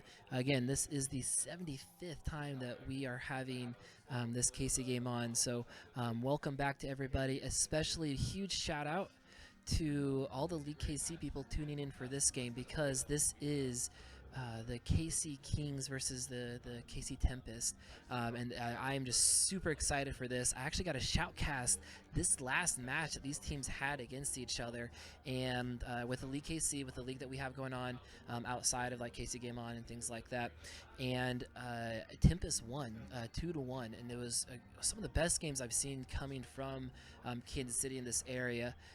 They were going at it all the time, differences in strategies and team comps, and even though we jumped in just a little bit later, like, you can tell like these teams really know each other. Those bans went by so fast, and so we can see being banned out by Tempest is Fiora, again, going and Galio, both going against Fire Theft in the top lane, and Elise, which Elise has kind of made up a rise recently, and I don't know, I think Master Link is just kind of feeling Elise right now. And then coming out for on the King side of things, that ban, Zach, you have to ban out Zach when you're on red side. Vi, which seems a little kind of out of the meta, but man, like with Vi, we've been able to see who is it again? Oh yeah, FFJ. I was like, I know the name. FFJ really do well on Vi, and then Oriana, just kind of a really good ban, because both Riversided and Neswo both really like to go into that. And man, these are going by really fast. What do you think, Bay, about some of these picks that we're seeing coming out? It's interesting. Tempest seems to just kind of be taking everything that. I can't hear you. Oh, can you not? I should be on. Oh, turn me on there. Oh, there we go. There we go. They double muted me. Thank you. They double muted you again. We got, haha, joke's on you. We got you again. I'm interested because Tempest seems to just be taking the King's picks directly from them instead of banning them out. With the Gangplank, with the Syndra. Ivern wasn't super successful, so I don't really know why they took that one. But and especially with FFJ's style of playing, like, he likes to jump in and go at it. Right. Ivern's an odd choice for him. So I'll really see how that goes for them. The Kings, I've never seen. Have you ever seen Xeno play Braum? I think I've played enough games with him that I think I may have seen it once, but that's just me saying that I've played enough games with him that it's probably happened once. But I would definitely agree, it's not in his usual champ pool. Usually it's Zyra or Karma. Yeah, he's much more of a mage support. Yeah, exactly. So I've seen him practicing. He's been trying some Tom and I think he played Thresh. I think he played Thresh earlier today. Yeah, but I've never seen a Braum, so that'll be Right. interesting. It's also not very in meta right now. Right, yeah, it's not. So I don't know. We'll see how it goes. We just watched Fire Theft on Kennen, which was very good, but that Yes. was also not a very good top laner that he was versus. At the same time, like, if you look at high elo, kind of Kennen is one of those that is just up there right now, just kind of just wrecking up there. And while sure he did play against someone who he kind of counters and beats really well, I could see him really performing probably pretty well into anyone. And so we'll be excited to see if he's able to do what he usually does and really take over everything, or if he kind of falls down a little bit. And so it's excited to be able to do that. Oh, okay. Sounds good. I'll hit transition when it's time to switch. All right, so what are some of the bans we saw coming out here? Xerath and Kassadin, both very obviously against Nessuo, but you haven't seen a Xerath ban in a long time, and he's really good on it, but that's a little surprising to me. Yeah, I think that they were worried last time.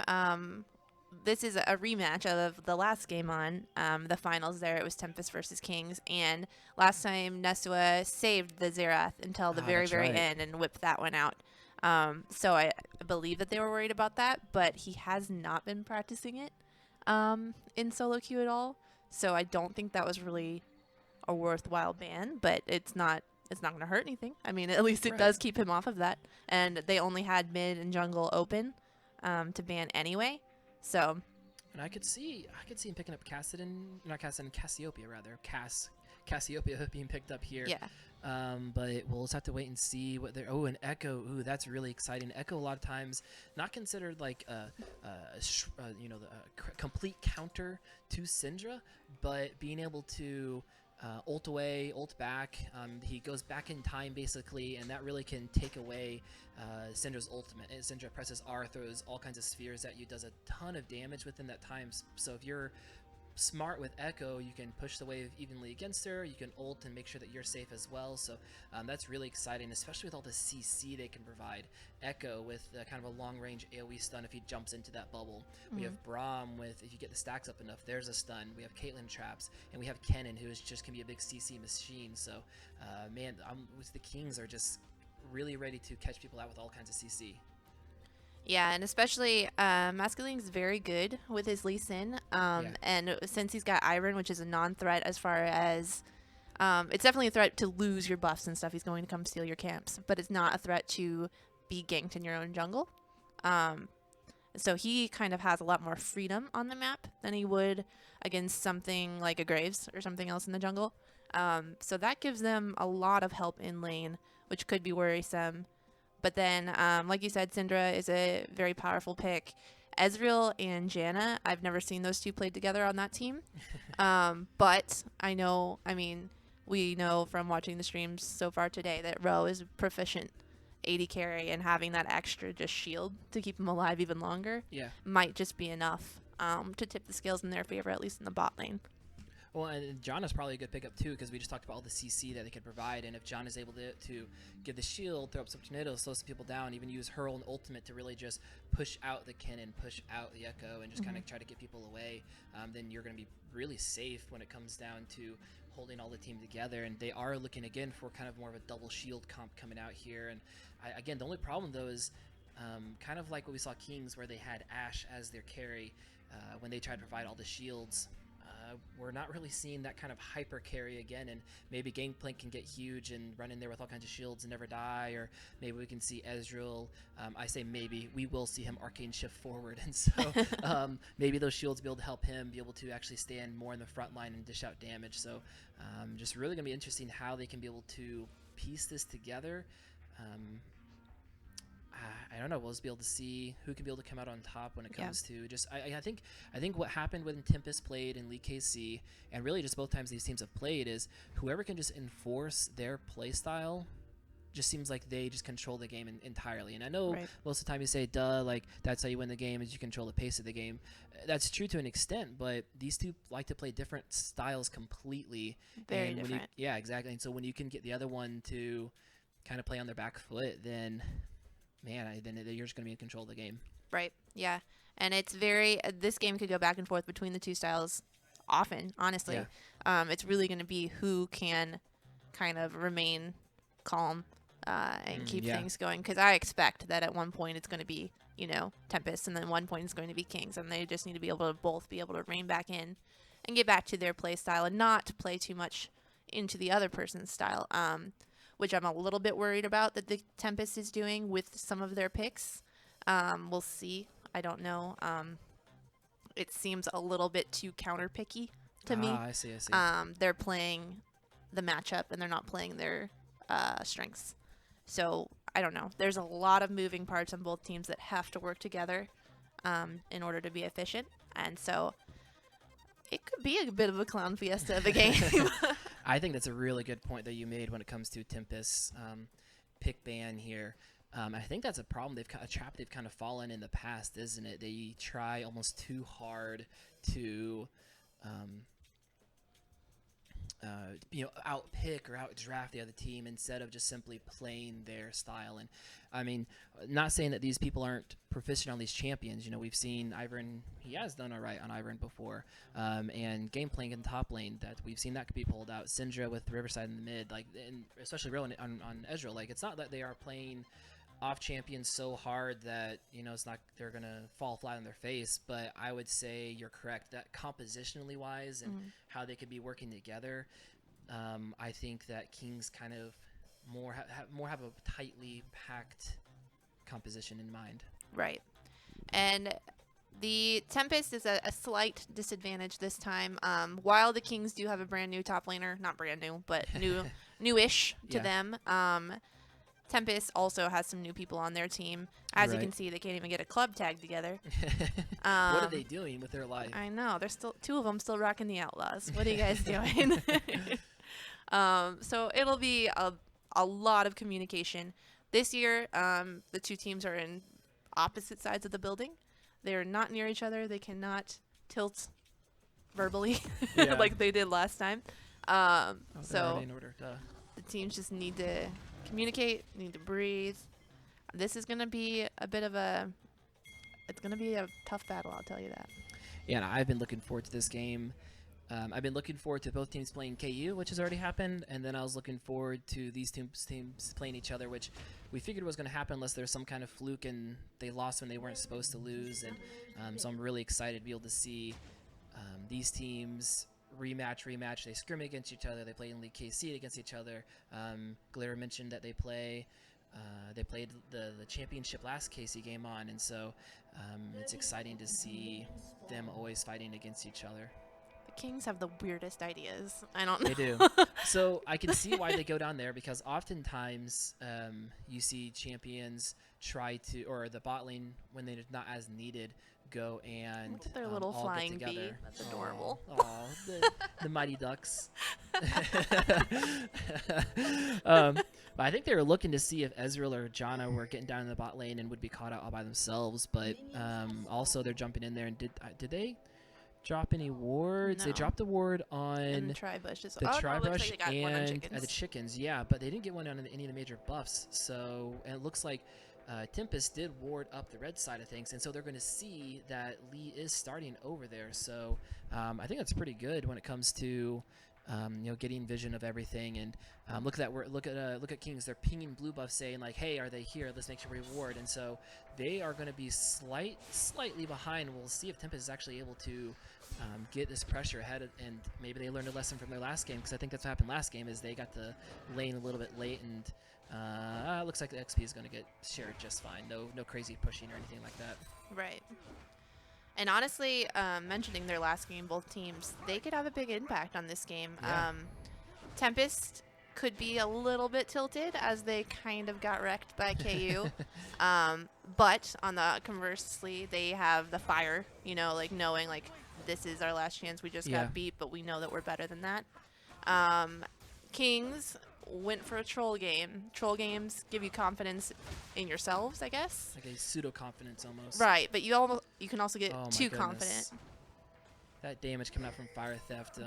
He has the damage from his auto attack speed. Oh, steps onto a trap. Wasn't ready for that. I think it's maybe first blood. No, the heal comes out from Rogue. Great save, because that definitely was going to be first blood. And they have to turn back around and autofill support.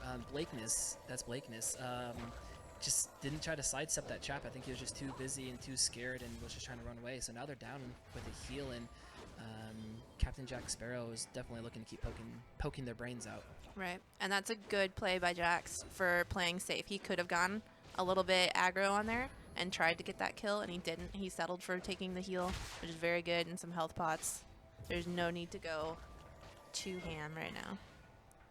Right, just slowly take the small victories you can, and that's, you're right, that's exactly what they did.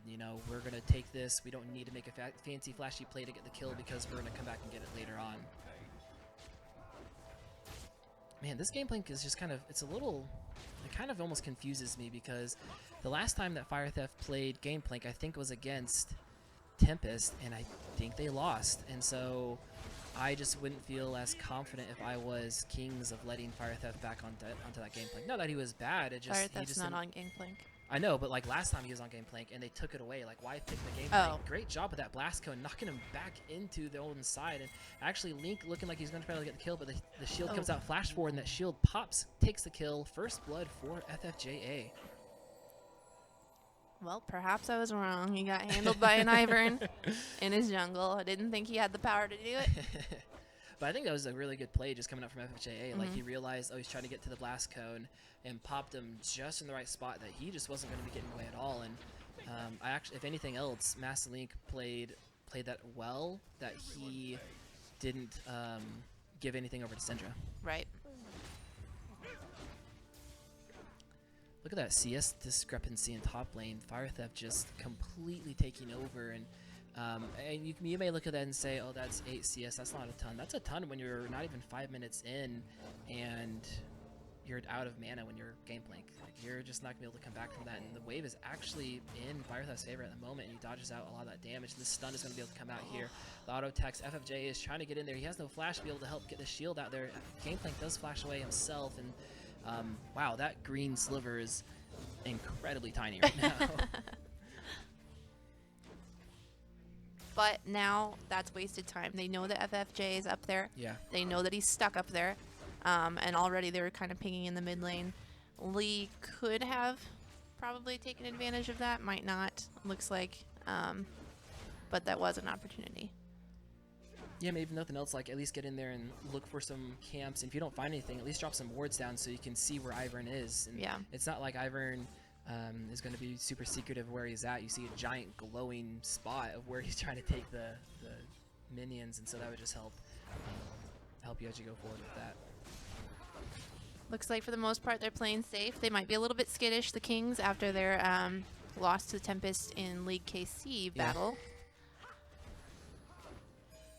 I do like, though, Fire Theft on the Kennen, as mentioned last game, is going to help him avoid ganks. That seems to be a weakness of his, especially since he hasn't put a ward down. He's killing me. I feel like this conversation's happened before. Yeah. He's flashing from Nexus, so he does land up the stun, but FFJ is there to actually provide the shield, and while he still does go down, there is a trading of kills with Gameplank and Lee Sin, so not the best that you'd want coming out from Kings, because you put a lot of resources into getting that kill and ended up just trading for it. Right, and Cinder's meanwhile sitting mid by herself, getting some free hits on that tower. Right. But that is still the strength of an Echo. Granted, he used Flash, but man, he was so far away and still was able to get that stun off. And even against a Gameplank who can eat some oranges and be all okay about the CC that you see coming out there, did just fine. And again, we've talked about this before. Ivern, when he gets to level 5, he's able to take one of those major buffs and then give a free iteration of it to someone else on the team. So oftentimes you see him go, take his buff, walk away, then the mid laner can just run up there real quick, walk by the camp, and then now you have a free blue buff, and 2 people on your team have blue buff, and that's just so annoying. Well, especially since Syndra was going to have to stay, since she pushed up so far and just kind of Yeah. hung out. She was already half mana. Now she's slowly getting back. It's not a great full blue buff yet. But FFJ's impressed me quite a bit. You mentioned earlier that he likes to really get in people's faces, and while Ivern isn't always the best at making sure that happens, he's still making his presence known. He's still making sure that people know that he means business, and Fire Theft is going to go ahead and ult and does not actually completely get the stun that he looked like, because he got one onto the minion there. Gets behind just within the right amount of tower range there, and the last auto attack coming in for Fire Theft as he stays in the, I think that was like the smallest amount he could have been between the Gameplank ultimate. He's on his tiptoes between the wall and that ult. And the tower being able to shoot him down. So that was a great job from Fire Theft. I think he wanted to prove he wasn't showing that last game that he actually does like playing Kennen. And yes. There is that arcane shift forward. FFJ again in the bot lane. Exhaust going on to Captain Jax. The tornado is blocked up by Braum, and there's a big knockup coming in from Daisy. Captain Jax trying to get away while he can, and he just can't get through all the minions, and all of a sudden here's the TP coming in behind. Are they going to focus? No, because he cancels the TP. There was no ultimate for Fire Theft. I think that was the right call. But now he's down a TP and has to walk back to lane, and granted, so is Gameplank, but you had that advantage when you're already being Gameplank, and I think they just got a little bit overhyped with trying to counter the gank that was just happening to him. Yep. That was Xeno showing that he does not play tank champs, melee champs. Right. He flashed behind his carry at almost full health, and Jax just got wrecked. He got everything right to the face when he could have stood there and been a meat shield at the very least. And he wasn't. And I mean, I know as a mage main and then switching to try and play tankier roles, I'm just like, let me get behind you. But that's not your job anymore. And so that kind of failed them bot lane just now. Right, and again, a lot of it does come out of communication and just playing together a lot. And Jax and Xeno, they've been playing together for, since they kind of formed this team with Nessa going mid and Captain Jax stepping out of that mid role and going to AD carry. But that kind of stuff is the trust you can have between AD carry and support isn't always something that just automatically happens. Man. I don't know that Jaeger has ever played Gangplank before. He seems uncomfortable on the barrels. Yeah. Perhaps Fire Theft is just better at sidestepping them. I don't know. They just seem almost like stilted. Oh, great flash from autofill support to be able to get the ultimate and knock everyone back. And there's a root onto Xeno's side, and a lot of damage coming back out from Caitlyn. And Fire Theft actually, I think, is going to be able to go down here. Does not get the kill. We blow back to the bot lane, and it looks like they were turning that back around. What seemed like a really dead Braum actually has been turned around because there's been a snare onto FFJ, and he gets out, that brush helping them out so they can't see all the vision. But, man, that was amazing coming in from the top side of things, where Jaeger just wasn't afraid, and we see that stun miss at all kinds of non-stop action. Riverside trying to stay off Nesso as he is full health, come back in with that teleport, and actually ults back and misses the damage coming out there. And not the end of the world right now, because Syndra does have to go back and isn't going to be able to ult out right away, but it's kind of a missed opportunity. And they're kind of, it seems like Kings are kind of wasting resources one at a time. And we see Fire Theft, who was ahead in top lane, waste his TP and then get killed, and now we see in the bot lane just not being able to make sure they get ahead with a CS advantage. So maybe we'll see if Tempest can actually punish the small, tiny missteps that Kings are having here, or if Kings are going to keep rolling. You guys have got to go back. All right, they're closing in. Neswa and Mask are coming on bot lane, and that makes sense. They're trying to bait that out, but Sonic Wave coming in here. So many people are going to die. Mass Link taking a little bit of damage, jumps back out there. Row trying to flash away. Nesuo uses his own flash, makes sure he can survive. He did not have that ult, but he did have flash, and they didn't listen to you, Bae. No. You told him. You tried to warn him. Yep. I don't know. That was nasty. And now the Kings may have overstayed just a bit just to get those final CS. Luckily, it doesn't look like they're going to get anything out of it, but that could have been 2 free easy kills for Syndra.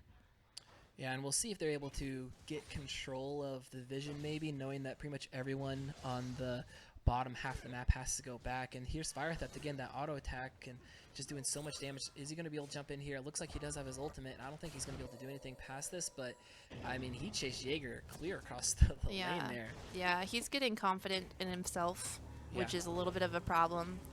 He needs to respect Jaeger. Jaeger has not shown that he's proficient per se, but he knows how to outplay as a whole.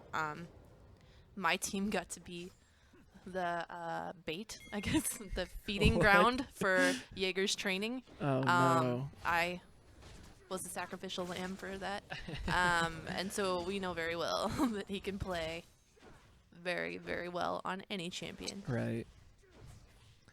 And we talked about before, like, just the vision control that each team tried to fight back and forth and gain control of. And Reborn Jaeger dodges out some of Fire Theft's damage there, and just so much damage is pushed back. And again, with Kinnan going the AD route, he looks to put out more auto attacks.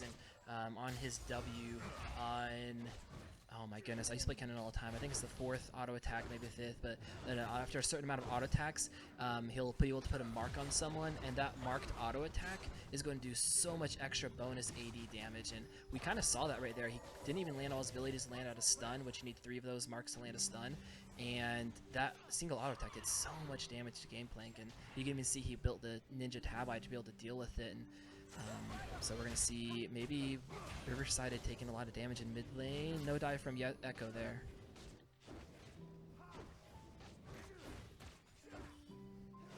Down the bot lane, though, Caitlyn's, doing Caitlyn things and getting up in CS, but, man, I did not expect Road to be down this much just this early. Right, yeah, he's down by a healthy amount, and especially since Caitlyn's doing damage, but she just landed her combo on him, and she really didn't hurt him all that much to make it threatening. So Ro should be able to keep up with that, but... Oh, there's the flash, and great job with the Gameplank ultimate, but he lands his Sonic Wave and actually does jump over there. Great job, and he may be caught out here. He doesn't quite have a flash, but there's a kick back into Fire Theft. Amazing communication coming in here, knowing that Jaeger was caught out there, and really just amazing job for Master Link actually to go back into it and kick him back. That was kind of an alley-oop back into Kennen. Yes, yeah, that was some good synchronization. That's a hard word. Well, and something about this, like, synchronization, we see the Kings, they all move together. They set the play up in advance and said, this is how we're going to attack Tempest. And Tempest, kind of like you mentioned in their draft phase, is almost just reacting to a lot of stuff happening here. Right.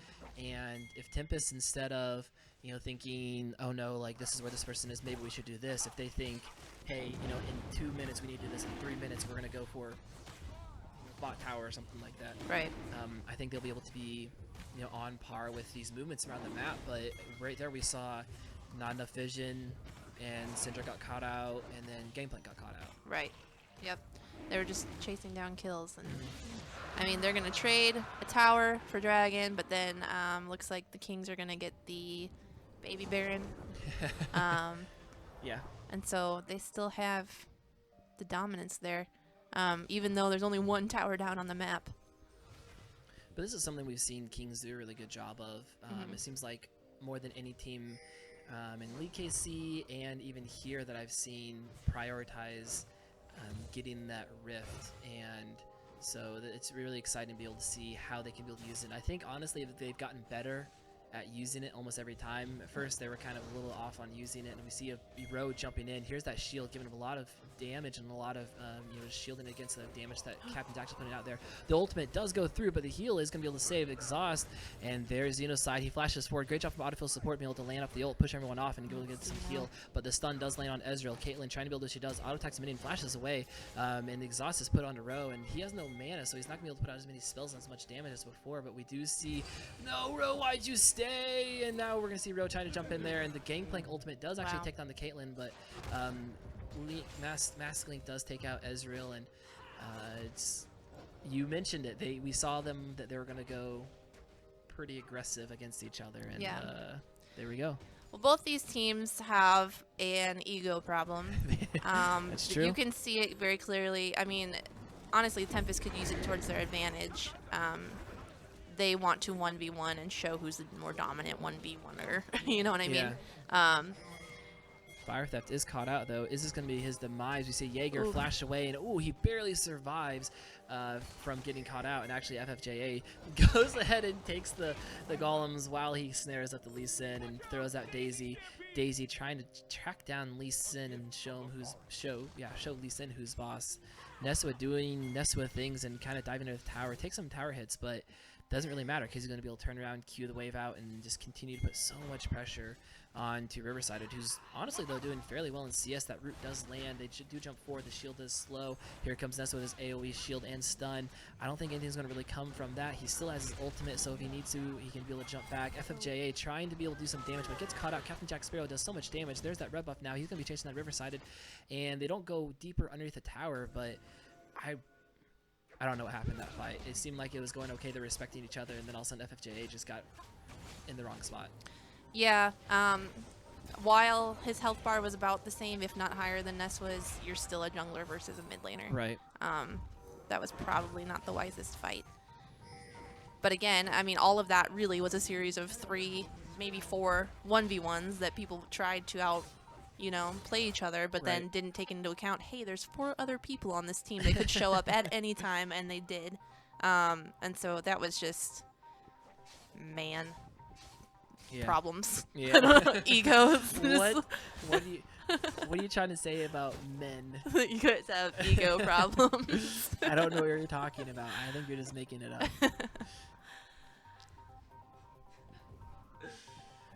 Maybe a little bit, but look at this vision though on the mini map. Look at all of those wards from the Kings. The flash forward from Fire Theft, not able to land it all out as Ro himself does flash out, and Fire Theft kind of just trying to do what he can for everything in there, and we saw autofill support be able to sneak away, because I think if Nesso had vision of that, then autofill support would have probably died. There's a high chance.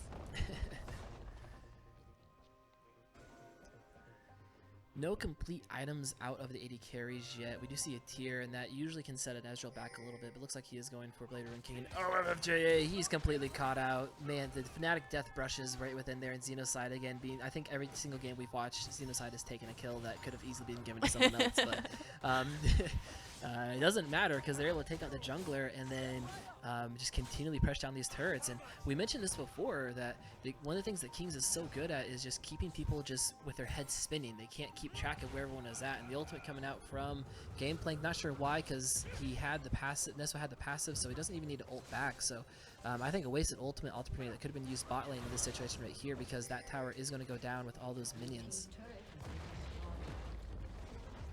And Ezreal went down as well to get Neswa. To try to. It did not succeed.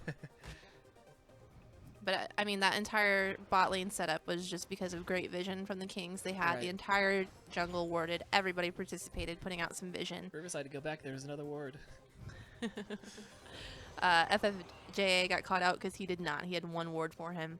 Team not helping him out. I mean, there's nothing you can really do. You don't expect to have an entire 5-man team down there. I guess there was only 4, but oftentimes I like to see mid laners get the blue trinket instead of having this yellow trinket when you're kind of getting pushed around for vision, because then I can just spot someone from afar. And if I'm the Syndra, I don't want to get close to anyone, so I'm going to throw out my blue trinket pretty far away to be able to try to get things going. And Fire Theft there, he uses his own Lay of the Rune King, goes into Ro, who has no flash at all. Man, look at those auto attacks. The heal trying to come out. Fire Theft is just going to kill him, though. That was just so much damage from the Kennen auto attacks, and this is why we see Kennen in solo queue, in all honesty, because he can just do things like that. He can split push and then still 1v1 and get away if he needs to. Yep, and this split push is what's going to win the Kings the game if they can keep it up, you know, because honestly the other 4 are strong enough together that it cannot be contested.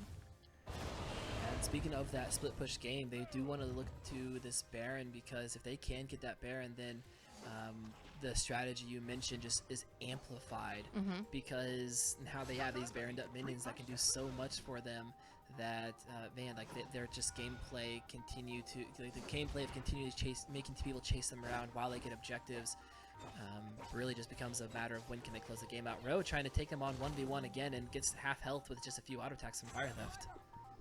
And he sticks around. Like, even right now, the Kings are just wasting the other team's time, you know, keeping them down here so that this can happen. Fire Theft obviously already handled Ro. Okay, now Gangplank's coming for some help. So now they're going to know that 2 are not there. Why not Baron? And they're pinging it right now. Yeah. Actually, it looks like Tempest was pinging. Clear that ward. They want to fight. We'll see. But here comes Echo from the backside, does land a stun, and we're going to see a lot of damage coming out. And there goes Syndra, is taken out through everything there. Double kill coming out for Echo. And Fire Theft looks like he is getting pushed out a little bit, does get knocked out by autofill support, and they actually are taken out by Ro, but that's just not what you want to see when the rest of your team is down. And Jaeger trying to be able to get out, flashes out, and not able to land any barrel combination. Neswa still has his ultimate and wants to go in. He can keep going in, taking all kinds of damage. And I look at this wave that's primed and ready to go. Just beautiful, ready for them to come over here and take this tower.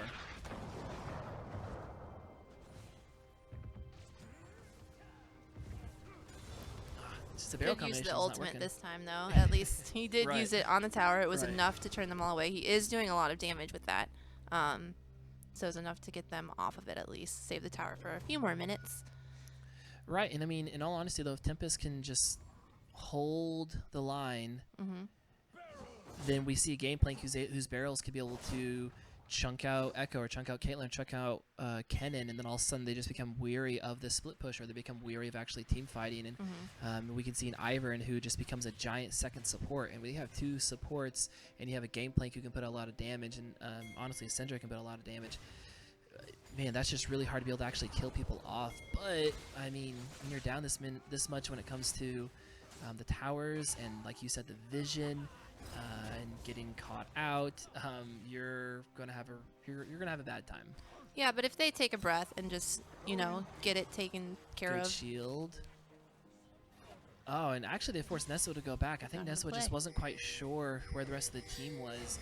And so, great job of being able to force that Ro. He just wants to keep going in people's faces. That headshot does so much damage. The ultimate, it does get blocked up by Riverside. That may have really killed him out there. Masslink does not land the Sonic Wave, but it was a great try ward hopping and then be able to throw out his Q. And I mean, I think if he landed that, then that was going to be a dead Ezreal. And Ezreal looks like he is going back and maybe going to finish up. I think he's going to get an Iceborne Gauntlet here. Oh, he's going to get Sheen. I think he is building the Iceborne Gauntlet. There's that Gameplank ultimate coming down again, trying to deter them. Oh, great stun coming off from Riverside. He holds onto the Neswa. Neswa flashes away and does get the redemption out.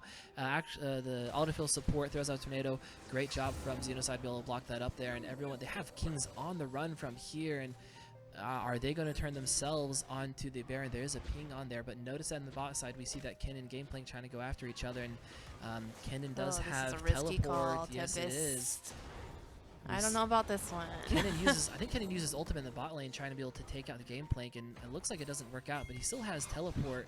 So we'll see if they move off of this. Nothing's really happening. Ro going super ham and everything gets exhausted up there, but here comes Neswa on the backside. Captain Jax jumps over the wall, is able to take down the Ro.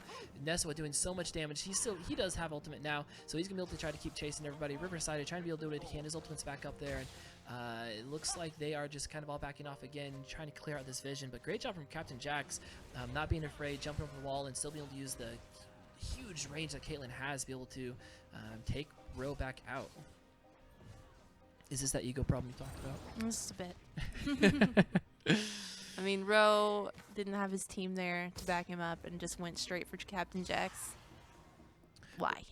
And part of, like, going from being good as a team and great as a team is be able to communicate the timers. There needs to be the keeping track of who has flash, who has exhaust, who has heal. Teleport is a huge one as well. And I mean, if they would have been communicating and, hey, don't go in there, that exhaust is still up, I doubt he does that. But he got in there and got exhausted and then just couldn't do anything. And I mean, Tempest kind of going to ham strikes again, in all honesty. Well, I mean, you're exactly right. I think probably if the exhaust wasn't there, he probably could have picked out that Caitlyn. He still would have died. Maybe, so I don't really know what you're proving there. But ego something. Big man egos. But, I mean, KC Kings is doing exactly what I said needed to happen. It was going to be whichever team could remain calm enough that knowing that sometimes it's going to ebb and flow, but that you just stick to your guns the way that you play, and they're going to be able to pull it out. And hopefully. I think this is a great example of one side keeping their head and keeping cool with the Kings, keeping track of vision, making sure that they understand where everyone is, not overextending themselves. Even Fire Theft, who's been kind of just off by himself this entire time, he hasn't been caught out yet because he's just making sure he plays safe. And then we see Tempest, who do want to go for those 1v1s and catch someone out and then be able to turn the tides. And that's not how I think he messed that up, but that's not. He just keeps getting all those barrels. Fire Theft, you're just so good at feeding him gold. You're feeding him gold. Oh my goodness! But that's not how Tempest won when they played in League KC. They won because they did more of a team fighting aspect of things. And here comes Fire Theft jumping in there again. He's going to get the stun off. Yes, he is. That's so much damage coming out there. Great job from Jaeger eating his orange and does not get caught up by the ultimate. There goes the Ezreal ultimate, and I think this tower might go down. Oh, that's a lot of damage. Flash forward coming in from Holy. Jaeger, but the ultimate, or not the ultimate, sorry, the auto attack, just doing so much damage from Fire Theft and Man, I think you're right, though. You mentioned it earlier that Gameplank, you just don't feel Jaeger was as confident, and I think that kind of proves it because he thought he could do X amount of damage, and it fell wasn't short. enough. Yeah, just short. Math just off. Yeah. And I mean, Fire Theft definitely outplayed. He knew how to get out of that ultimate just in time. It was terrifying. Yeah. This is about the 6th time both teams have sniffed around the Baron. It is. I don't know when it's actually going to get done. They both just kind of keep pushing each other off, which is interesting. I don't know if... Here comes the jump in there. Fire Theft is not afraid, though, of Ro. Here comes the stun. There's more 8 damage coming out there. Fire Theft just... And Miguel is officially tilted. Oh, yeah. 1, 5, and 2. Even with his Iceborne Gauntlet, which does provide some armor... is all I can really think of right now. Yeah, you're going up against a Kennen who's been free farming alone the entire game. Has 3 levels on you, and you're going to go in and try and 1v1 him. Good luck. Yeah, and apparently luck was not on his side. No, it was not. That was a silly choice. Yeah, but I mean, I will say this, though. I'd rather see... I don't know. I'll be careful how I say this, but I'd rather see teams who are willing to fight, who are willing to go at it, versus just rolling over and letting a team walk all over them. You know, and I would rather see silly plays like that where they're going too aggressive than not aggressive at all. Right. That being said, that I'm not encouraging them by any means to try to 1v1 McKinnon who's already 1v1'd other people. Right. He's 1v1 your top lane who has a lot of damage, and then again, just the fact that, like Devin was saying last game, simple math. 3 levels ahead of you. Yeah.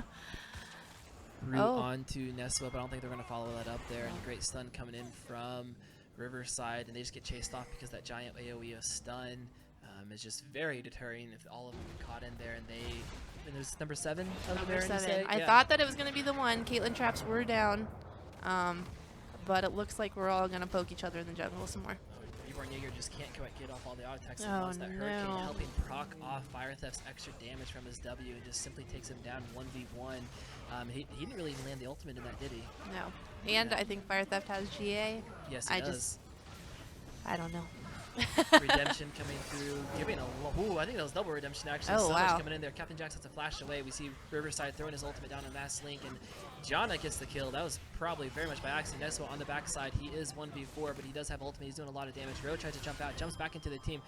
Captain Jack Sparrow is trying to get in there, stands in the bush to get more auto attacks off there, and Janna does go down, and Braum also takes down Ezreal, and they just continue to try and run for the hills. Double kill coming in for Neswa on that Echo. Echo continuing to dive into towers because he can. FFJ flashing the mastery, knowing that he's probably caught out there. The root is going to slow him down for a little bit there. Is the blast going to be able to help him out there? No, it does not. And Fire Theft just the whole time that we were talking, just bashing on that base. in the game.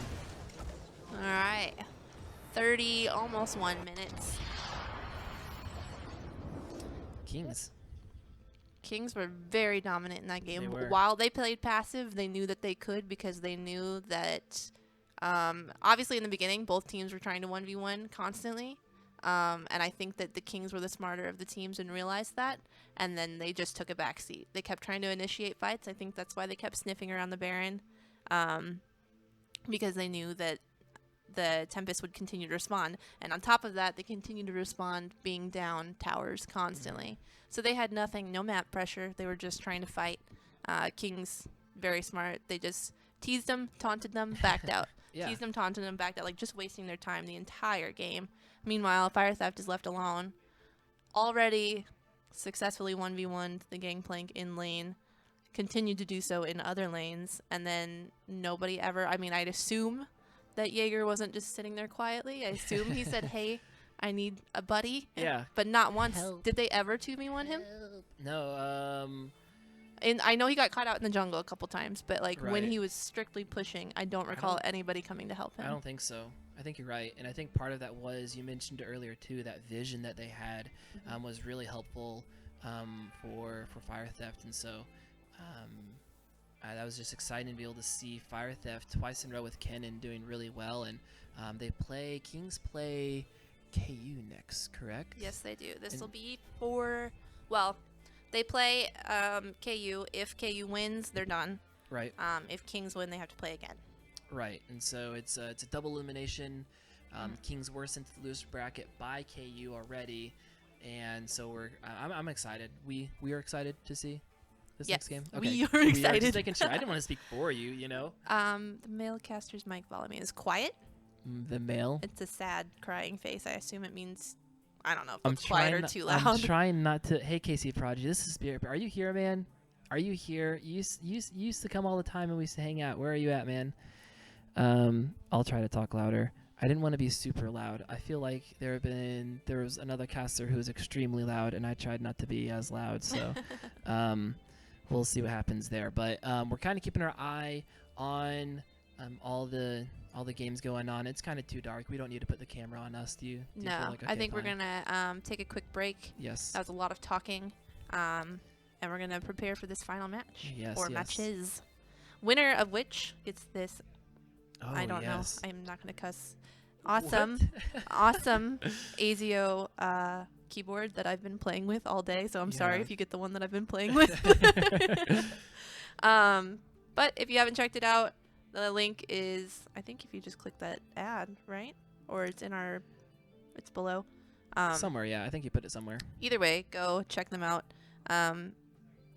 Devin's not here, so we're actually not going to play the commercial, but we'll That's play fine. it before we get into the next match because it's awesome. And if you know me, I adore Chroma keyboards, and this is a very nice one. This is like the definition of Chroma, so. Yeah, and it's got, what is this called? I don't know, like the armrest guard shield thing? Yeah, like your little armrest thing that Yeah. like hooks Yeah. onto the bottom. Most gaming computers have a giant one, and Yeah. it's really awful. This one's nice. It's Palm rest. a palm It's a rest. magnetic detachable palm rest. Yeah, well, that's the point. It's magnetic and detachable. So Yes. when you're coming to KCGameOn, you don't have to drag around and worry about breaking your palm rest because you guys all carry your stuff in backpacks, and it stresses me out. This helps, though, because it's magnetic and you can just take it off. It cannot break off. She really is just sitting here playing with the I keyboard. know, it's so cool. And the volume thing, it's got a volume, like, knob. Yeah, like a turn knob. Yeah, instead of, Pretty like, cool. I mean, I guess you could do it on the keyboard still. No, you can't. No. I mean, you could set it that way if you wanted to, but mostly there's a volume knob. Right. And they have a mute button. Very important. I like the mute button for your music. Because you had I thought you wanted to mute yourself. No, Oh, okay. I don't think it'll mute your headset for you. Those usually have their own buttons. That's true. That's true. But ASIO, check them out. There's Yes. also a very, very good looking all white keyboard that if you love me a lot, you can send to me. Or send me the money. There you go. I need it. Anyway, check that out. We'll be back. We're going to turn on, I guess music's already on, so Yeah. we'll be right back. Hang out. Yeah. Bye, guys.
This is it.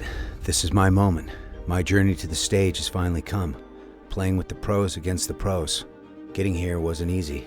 It took long days of hard work, dedication, and a passion to keep moving forward.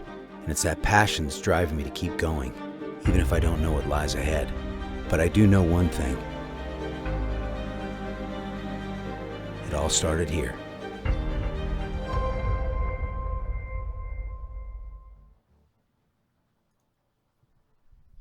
Good evening, everyone, and welcome back to KCGameOn number 75. We are in the grand finals, officially, of the League of Legends tournament.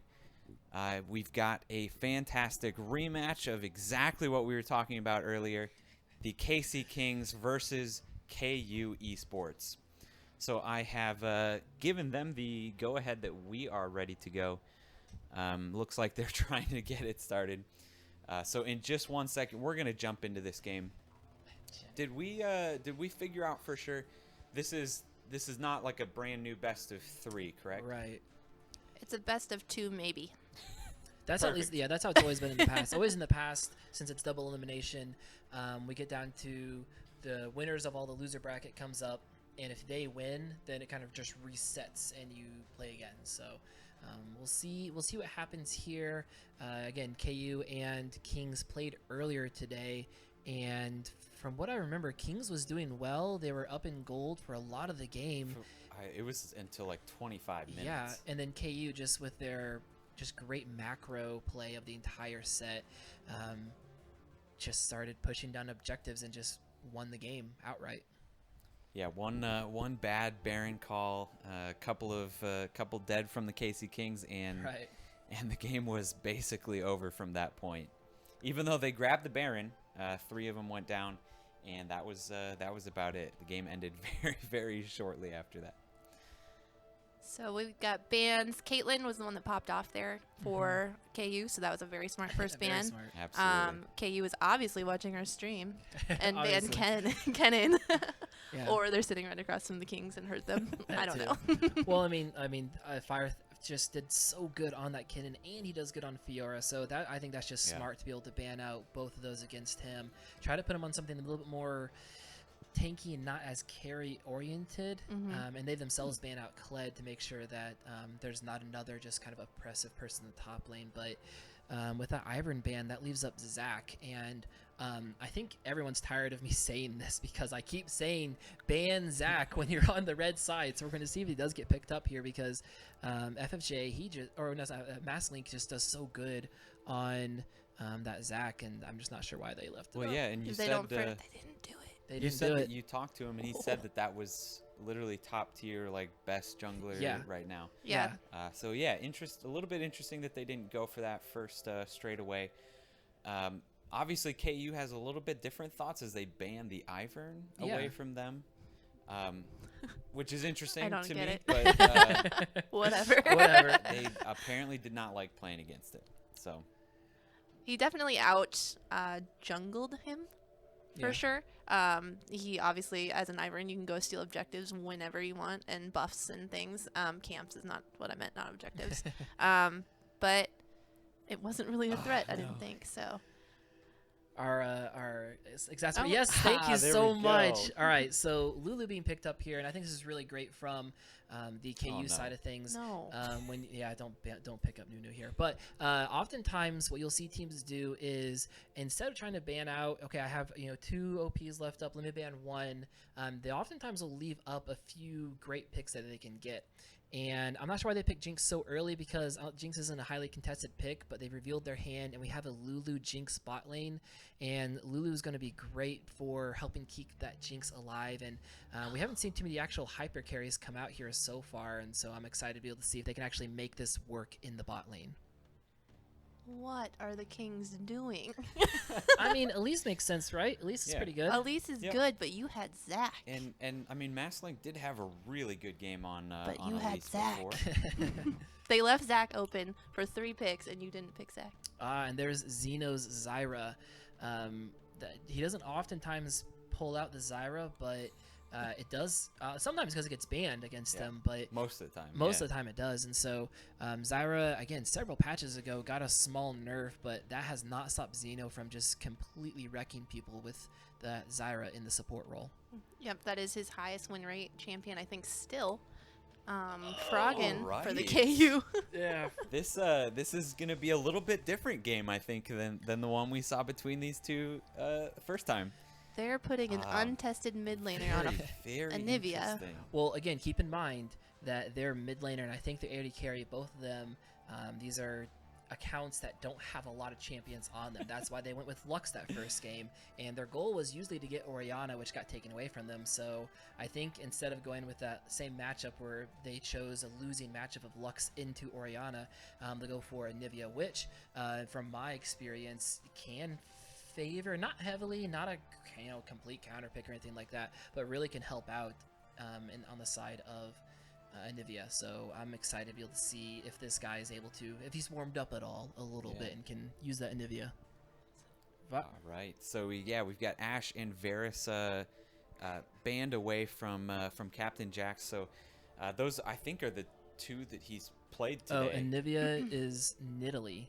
I don't know what that means. So they picked Anivia, but they really are, but that's a placeholder because they don't have enough champions. So they're picking Anivia and communicating. Okay. All right, so Badinsko in chat has said Anivia is Nidalee, so all the hype up about Anivia doing well into Orianna still stands, but it sounds like that they are having a placeholder because, again, they don't have all the champions. Yeah. So at this point, instead of being able to trade, that's who they wanted to pick there.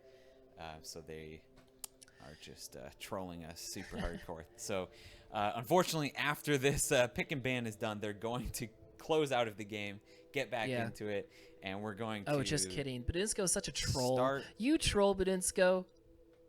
Because Nidalee is picked now. What are you doing, man? I don't know. All right, well, let's just keep going and see what we see here. No one's messaged us at all, so I'm still down for that Anivia in mid lane. Hey, that works. I like it. I mean, he played Lux earlier. I know. Well, they still banned out Lux. But they banned Lux after he picked Anivia. Yeah, that's what I'm saying. Is I think that the Anivia is a logical choice. No, it's not though. I think it's really switching because they banned out Lux. So I don't know what they're doing. And then here's something that is just surprising. Bringing it back to the picks here, we see banned out. We see Varus banned out, and Captain Jax, has he played? I mean, Varus? that's what he's been playing. He just played. Oh, you were. He's been playing Varus. He wasn't here. Yes, yep. Orbital was here with us. Yeah. And so yes, he played that. Varus. Yeah. He played it twice. But I feel like if I were to look at his champ select, I would see Lucian, Ezreal, and Twitch because he's been spamming Twitch lately. And so I feel like one game in a tournament versus multiple games of winning on Twitch, I would rather ban out the Twitch, who's more of a hyper carry, versus the Varus, who sure can do damage and poke me out, but. I'm excited to also see this Galio be coming out, being picked up for the top laner. Galio's been picked a lot, and that's going into a Jarvan, is it not? Yes. Awesome. Oh, that'll be fantastic. I have not seen Fire Theft on his Jarvan in a very, very long time, but he just absolutely loves champs that he can just dive in. And, I mean, after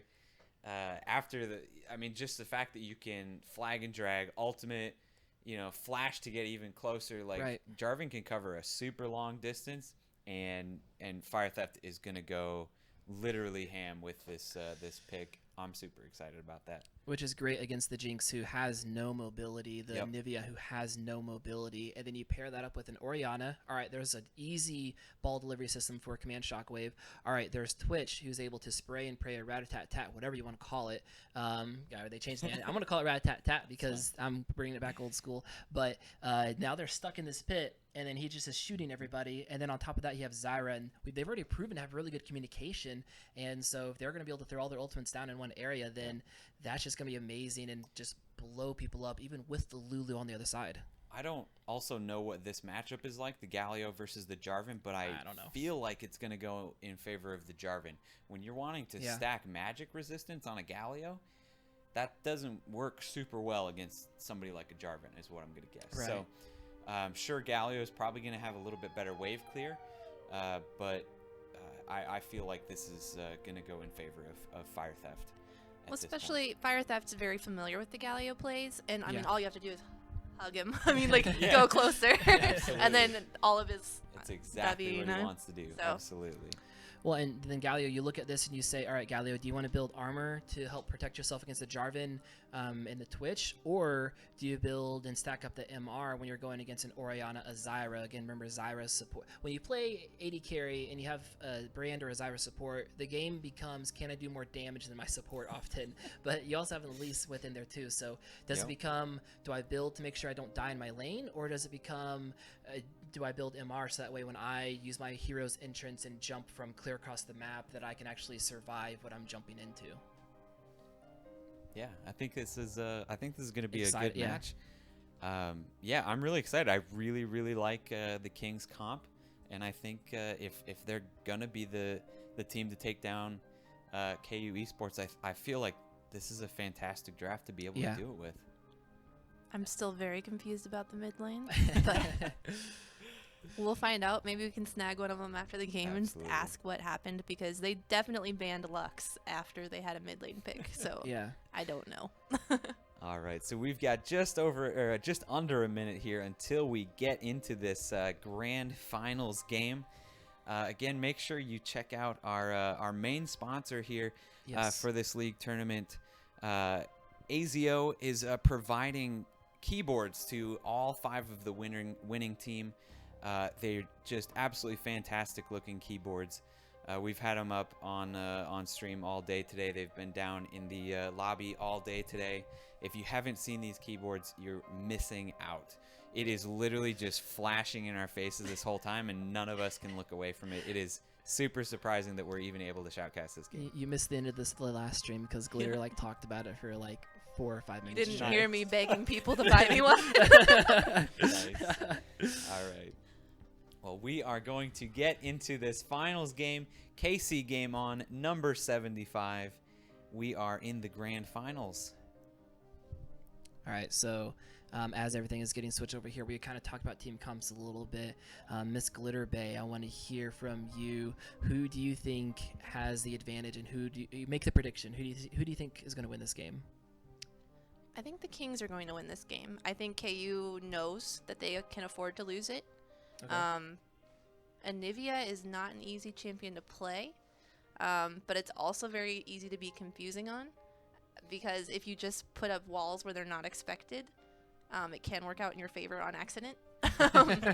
And so it could work out just because he's going to be playing kind of at a low level, Anivia, and that's just unpredictable. Yeah.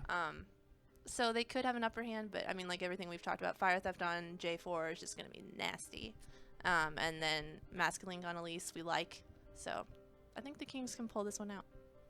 And how about you, Mr. Meaty Mitts? Yeah, honestly, I think if they the Kings put a focus on that mid lane, they already know that that mid lane player is not 100% up to par with the rest of KU. They focused a little bit on that. I think that Fire Theft is going to do just fine up in his lane. I think that bot lane can at least handle themselves. I mean, if they're not not going to be able to win the lane, I think they're at least going to be able to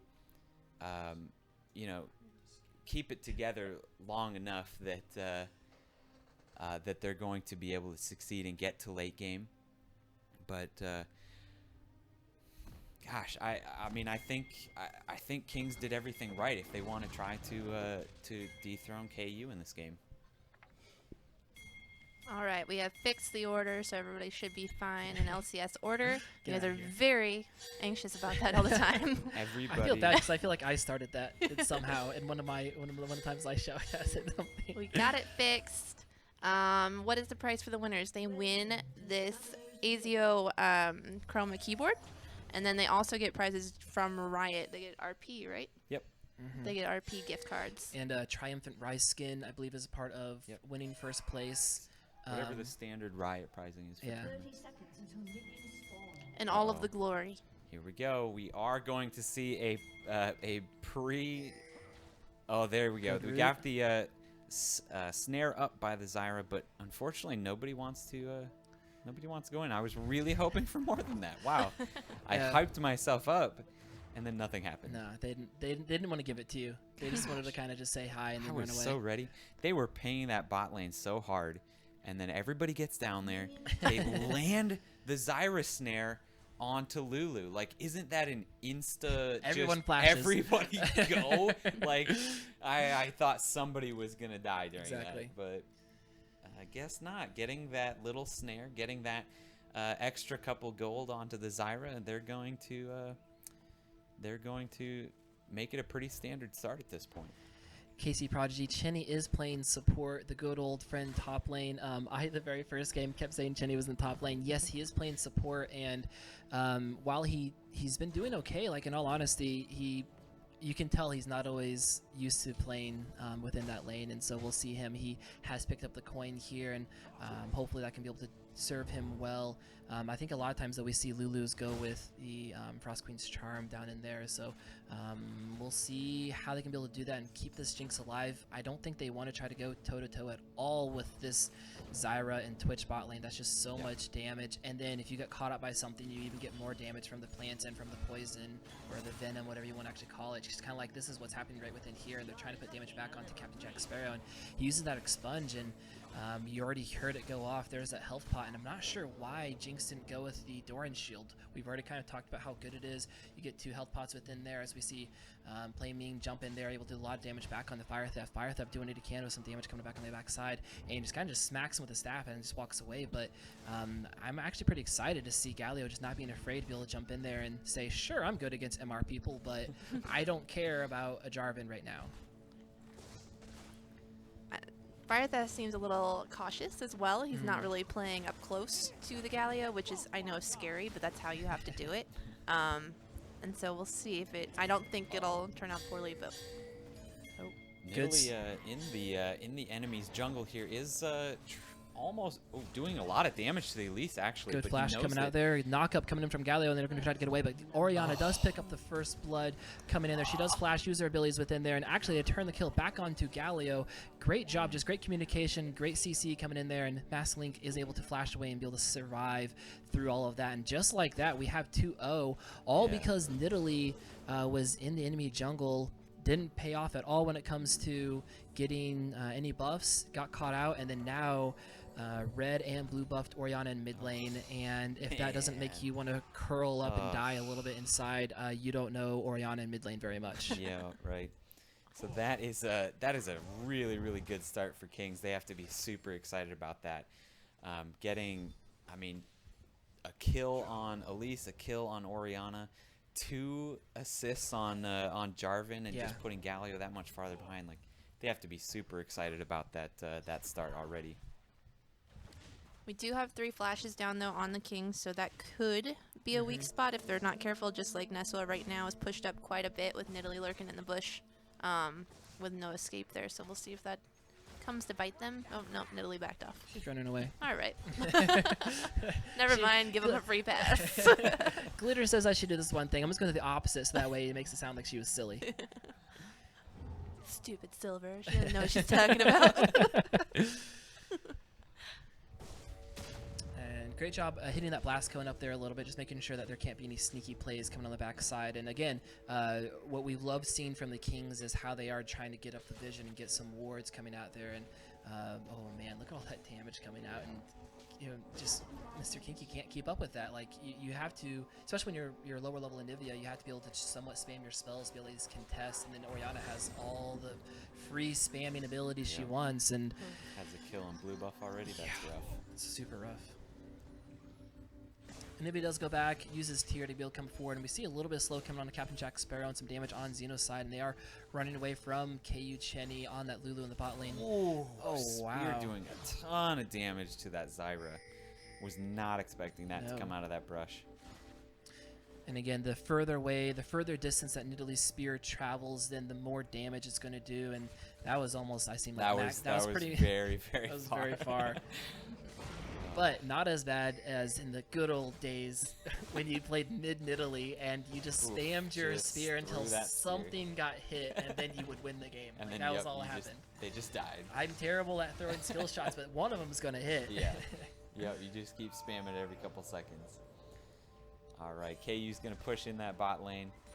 Give Captain Jax his free farm. He's definitely going to catch up in farm after they just decide to go back. But Jinx is going to be coming back with that BF sword, so he either needs to get back, or he's going to be taking a lot of damage at this point. So they're going to quick push this wave, try to get back, and see what he can buy with the money he's saved up. I bet he comes back with a cutlass. I mean, that seems to be pretty standard when it comes to Twitch. Oh, he's buying just a lot of. Oh, he just kind of bought a lot of pieces there and bought some boots to make sure he can dodge those spears. I guess. I think so. All right. I guess that's what he's looking for within there. All right. Yeah, that is. There's a flag and drag jumping onto Galio and just kind of trade a little bit of blows, and something that you often don't think about, but the passive from Jarvan when you auto attack someone is going to do a large chunk of their health right away, and if you just keep using that on cooldown, you're going to do so much damage. But Galio kind of has a similar effect. When he uses more abilities, he's able to do more of a ground slam around everything. As we've seen, the command Shockwave missed out because of the flash. Great job with his button, with his flash button just hot and ready to go. I think he still has egg, but that's just really dangerous to be able to stick around from that. Yeah, absolutely. That was very close. Fire Theft is gonna have to go back here pretty quick. He was taking a lot of damage from this Galio now that he's got those 3 Doran's rings. Lord of the Rings. Yeah, he's taking some damage, so he's gonna have to try to get back here as soon as he can to get a little bit of extra damage to be able to play with this Galio. It's getting rough for him right now. I mean, he's still up in CS, but when you were up from the kills, or actually the assist that you got, but it really set back the Galio because the Galio did die. This is kind of the problem that people talk about with Galio, is Galio can just build Doran's rings, and then now Galio is fine. Because I can clear out the wave, I can put out just an outrageous amount of damage that you're not expecting, and then before you know it, I've caught back up either in gold or items, and now it doesn't matter what happened earlier on. Mask Link spending a bit of time in that bottom side river, but he is going to go back before he's able to get anything done, as the bot lane had pushed in a whole lot there. Lots of damage and poke coming down onto Xeno, but he's going to be able to walk out of it. He's probably getting a little bit too close, looking for that snare. Nearly jumps over the wall and looking to be able to catch out his spear. As a great job, great step. Oh, man, Xeno doesn't try to do the back step, doesn't move at all, and gets sniped out. That was a great spear. Yeah, rocket and spear coming out combination. That's just too much for Zyra.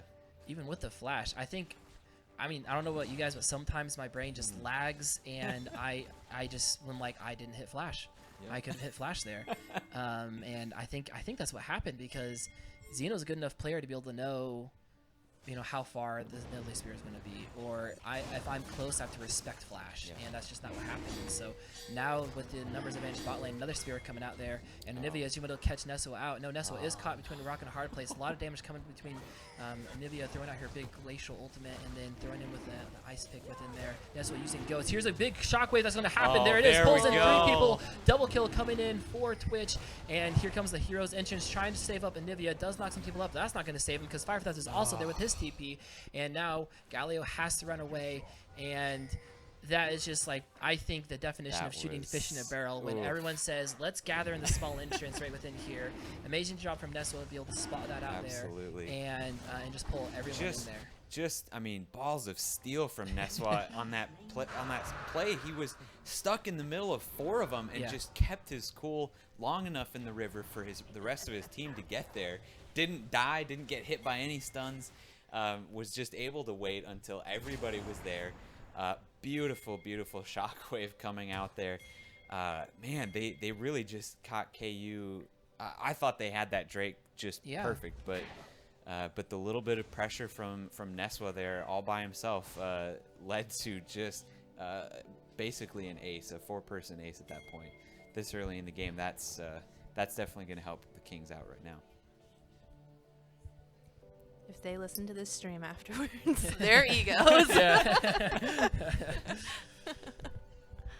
And a lot of that, what we just saw, was kind of what we had talked about when it comes to the team comps. Obviously, Captain Jack Sparrow, he goes into ambush and jumps out, and now he's able to do a lot of odd damage. Here comes the slow coming out there. We're getting a little bit of lag here. Hopefully, we're not going to die from the stream. Oh, no. Don't do it. Don't do it. Yep. Yeah. There it goes. Hey guys on the recording. This is just for you.